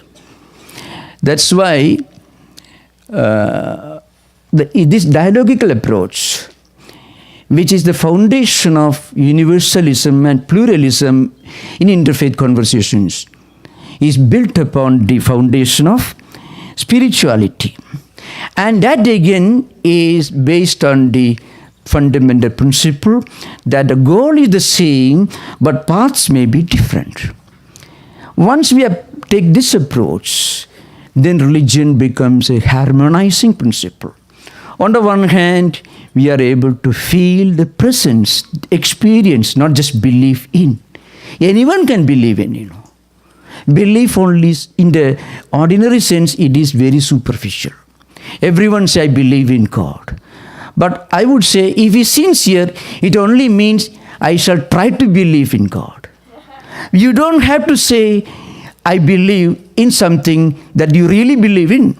You don't say, no, I believe I'm in Olema right now. It's a fact. If you really believe in, you don't make a statement about it. Shankaracharya says, and he says in a very interesting context, what is obvious to you, you don't make a statement about it. And you cannot deny it. So when a sincere spiritual seeker says, I believe in God, he only means or she only means, I am trying to believe in God. Once that belief becomes an experience, then you don't have to believe in what you actually experience. When you say you believe in, it means you have not experienced it. So all the great teachings of great mystics of the world are based on this principle of inner experience. So true religion is all about discovering or trying to discover.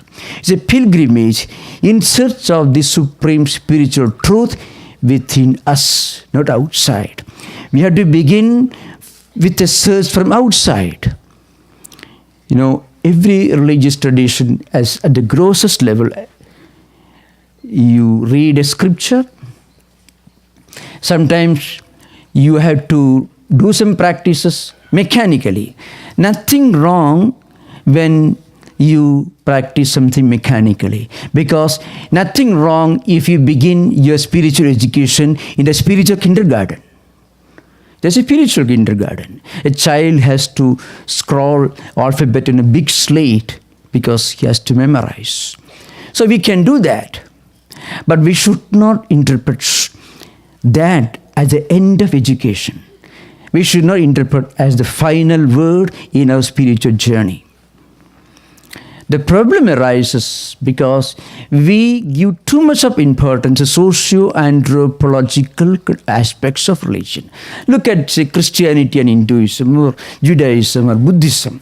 Buddhism and Hinduism predominantly have an Indian background geographically and culturally. And Christianity and Judaism have a background in Judeo-Christian, the Middle Eastern, Palestinian background. So the language, for example, used by Jesus Christ or even the later theologians, St. Paul and others, will have a pastoral touch. The vocabulary, the language, the illustrations, the parables, imageries will be from the particular socio-cultural foundation. Because every prophet is burdened with this limitation. He has to use the language that he's born into. He has to use the language, the imageries, the illustrations prevalent in the culture in which he's born. It is not his fault. It is inevitable. Now again, if you come to Buddhism and Hinduism, for example, many of the stories, if you read, let's say, Buddha's previous incarnations, Jataka tales, 554 previous life cycles of Buddha are illustrated, explained in Jataka tales. All these stories have any predominantly South Asian or Indian cultural, social background. But you take Buddha's teachings, let us say the simple work is a Dhammapada, which has many innumerable English translations. Or there are Heart Sutra, as you call it, is famous. If you take any of these well-known works which are available in English language, and you compare those teachings, say, with the central teachings of Sermon on the Mount or the parables of Jesus, or if you read the autobiographical writings of St. Teresa of Avila, or St. John of the Cross, or the great Russian mystical work in the Way of a Pilgrim, you find there are many striking similarities when you go beyond the socio-anthropological level. When you look through them and beyond them, when you reach the experience level, you suddenly are struck by the surprising truth that all religions contain some universal spiritual truths which can be practiced by anybody and which are of universal relevance. The socio-anthropological conditions, conventions and traditions and food habits, for example. Some time back, when I was giving a lecture in this country, a devotee who asked a question, Swamiji, is it possible to be spiritual without becoming a vegetarian? Now, and she said that she became a vegetarian very recently. And for my part, for the last hundreds of generations, we have been vegetarians. Can't go anywhere near fish and meat. But I told her, food is not the ultimate criterion. Food is a very unimportant, very insignificant factor. Hitler was a vegetarian. And the lady happened to be a Jewish lady. So you don't have to go further. Nobody will understand the comparison better than a Jewish lady, which she happened to be. So where do you stand? Food habits, for example, that you find mentioned in the biblical literature or in the European mystical literature, You find the Christian fathers, Christian monks making wine in Christian monasteries, Franciscan, Dominican monasteries in Europe. Such a thing is inconceivable in India. But that doesn't make them unspiritual.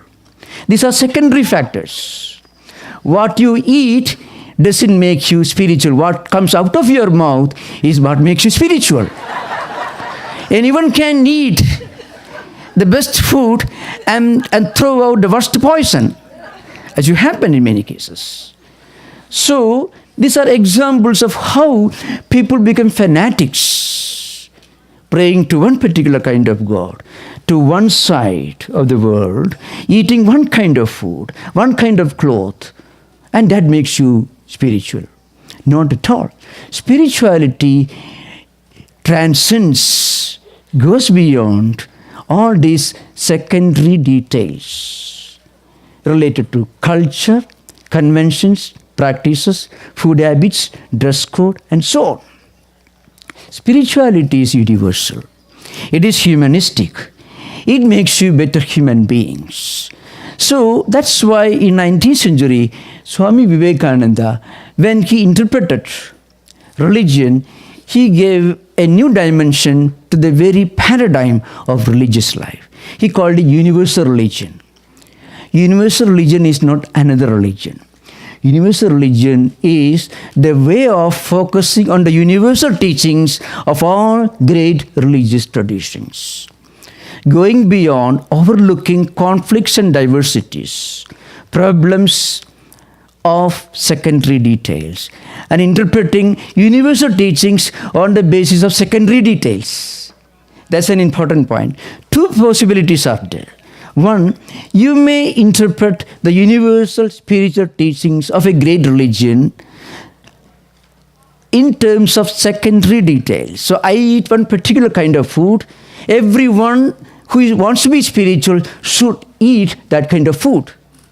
That's how a great spiritual idea can be reduced to a very narrow, limited dress code or food habits.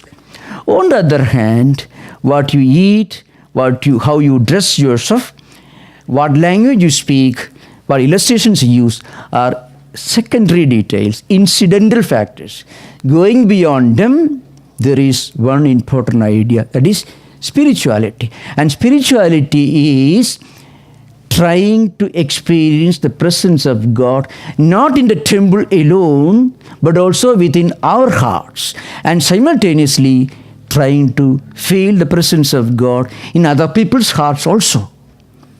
That's an important point. So in the Vedantic tradition, there are 4 important statements, of which 2 are most important.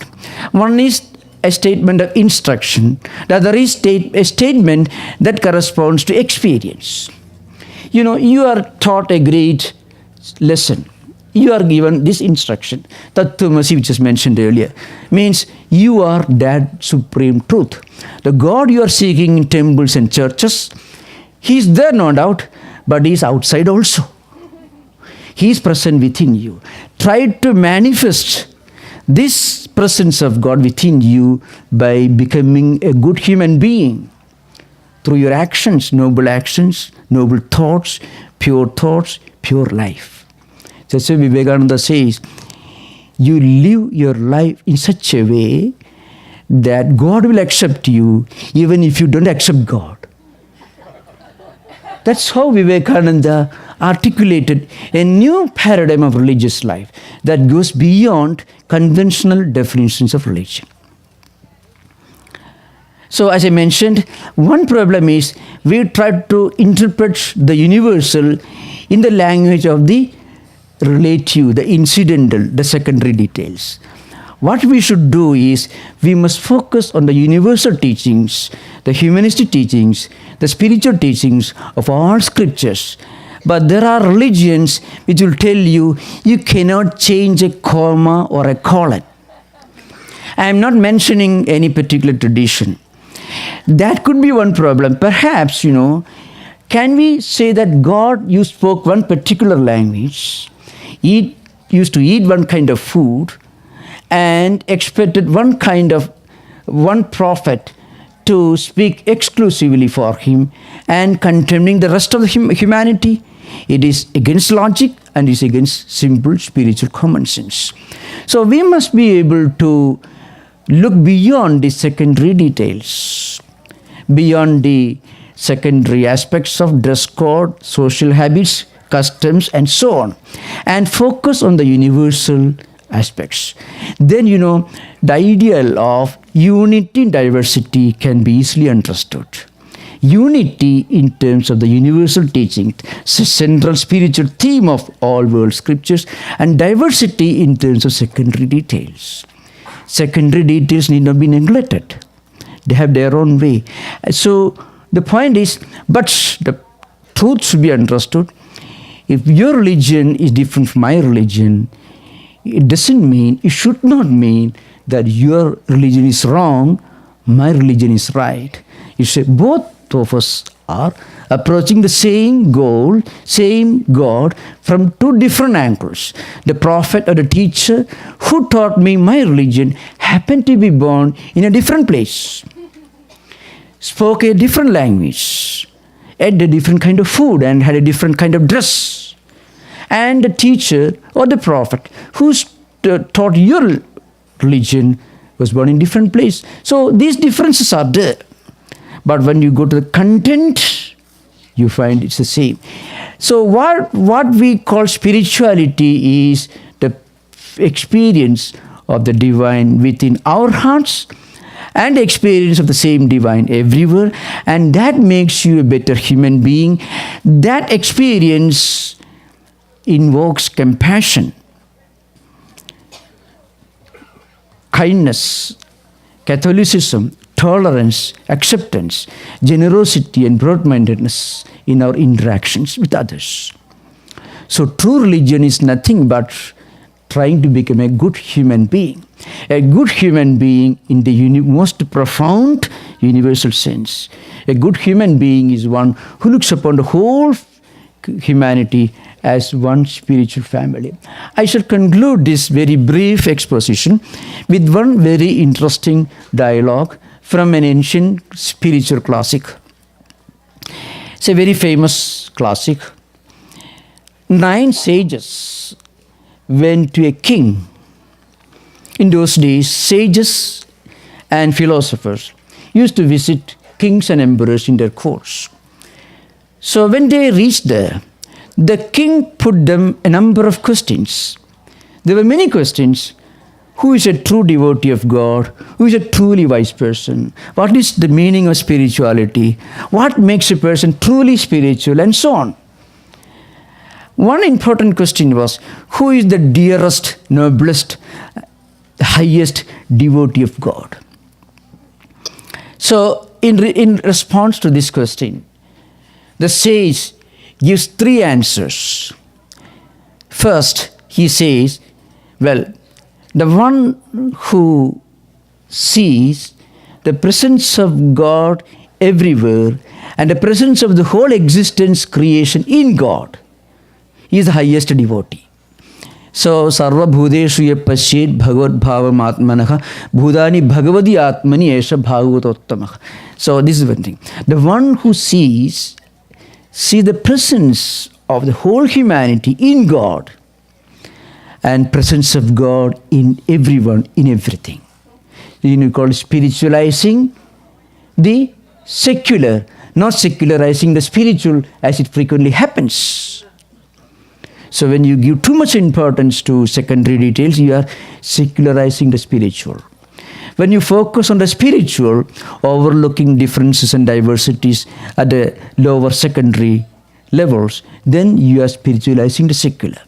So the one who experiences the presence of God in everyone and the presence of everyone in God, one who looks upon the whole humanity as one spiritual family, he is the highest devotee. He doesn't say the one who comes to my temple every day, or the one who prays to me every day, the one who draws a check of donation to my temple or a church every day. No, what he says is this: the one who feels the presence of God in everyone and the presence of everybody in God is my best devotee. Then he say, who is the worst one? In between there are the intermediary one. The worst one is, he goes to a temple or a church or any place of worship, reads scriptures every day, very, very punctual, lot of fasting, lot of wonderful prayers, 10,000 people gathering in a big place like this, more of a physical exercise than a kind of internal spiritual journey. They are the worst, who they feel the presence of God in my temple, but when they come out of the temple, they feel there is no God.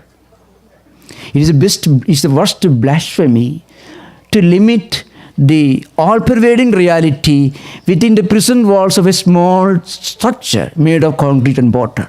He said, actually God won't feel amused because He's so omnipresent, so transcendental, and you limit Him within the prison walls of a small, tiny structure, a temple or a church, whatever it may be. He's the worst. Then in between there is another one. Those who are evolving.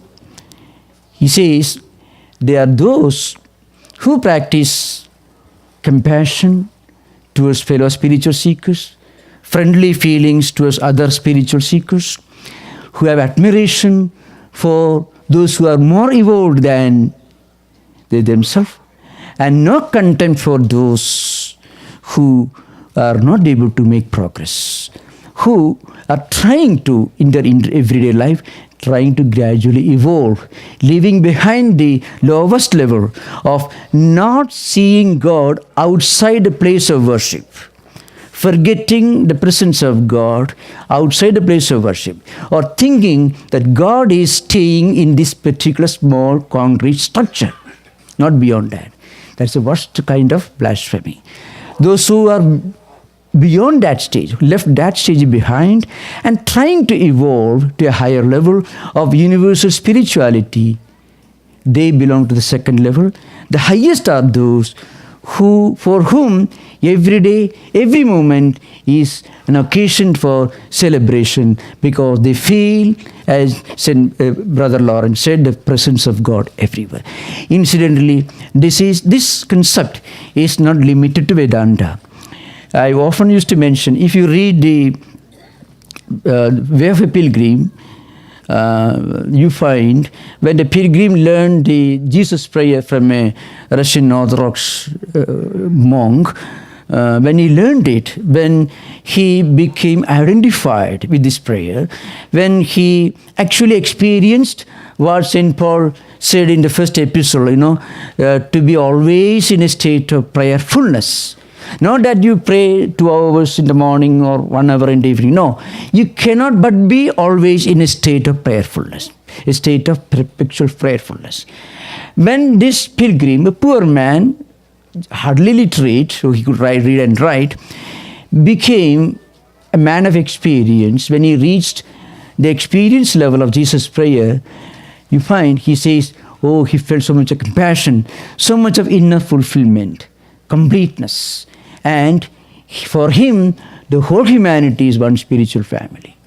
So such persons cannot hate anybody on the basis of religion, because when you hate another person just because his idea of God is different, it is the worst kind of blasphemy, an insult and sacrilege to God whom we worship in our own temple or our own church. So when we reach this level, it is no more religion, it is called spirituality. So when spirituality becomes the foundation of interfaith conversation, it is sometimes called dialogical approach. And incidentally, all of you have reason to be proud, because this concept in modern times historically got established with the first Parliament of Religion in 1893 in Chicago, which was held as a part of the Columbian Exposition, which again was part of the celebration of Columbus' 400th anniversary celebrations of Columbus' discovery of the United States, the new continent. And America had the privilege of historically speaking, bringing all the delegates of different religious traditions on a single platform and articulate, of course, there are many aspects about it, articulate this universal spirituality, this spiritual universalism, historically speaking.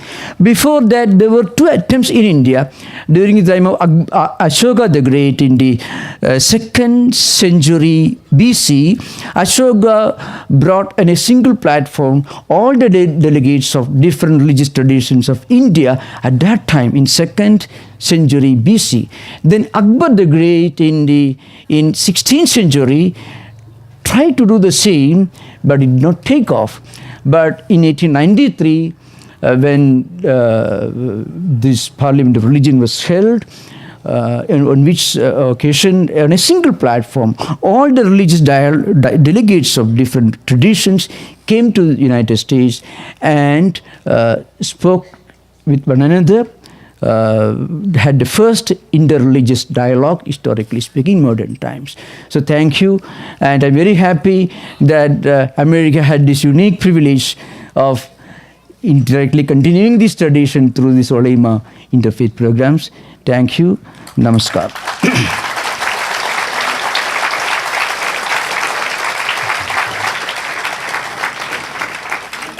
Now, I have to make a few announcements. Please be seated for a few minutes. So the next programs, announcement. After this, we will have lunch break, and there will be 6 lines. You find every year this happens. Slowly they will assemble, and lunch will be served there in the men retreat house. There will be lines. You can join any of them. And then another important announcement. Our program, in the afternoon program, we begin at 1:45. The afternoon program begins at 1:45 p.m. Please assemble here. And first we will have Vedic chanting, then meditation, and then a very interesting session, Melodies of Interfaith Harmony, Naren and Sarada, 2 European musical specialists, so professional musicians from France have arrived here. They will present these melodies in interfaith harmony. How even music can be a very effective tool for promoting the idea of interfaith fraternity, interfaith harmony. It's a very, the presenter, Ms. Naren is a composer and is a guitarist, and he will be followed by Sarada, who is a well-known musician from France. They will give the presentations, and then after that, Q&A, questions and answers with guest speakers. So we will have a very long session, almost 2 hours. You can ask your questions to the speakers. Please don't go away after lunch. Come back and be seated here, because I think this is the first time that we have a very wonderful classical musical presentation celebrating the theme of interfaith harmony. So that is something you should not miss. And after that we will have Q&A. Thank you. Namaskar.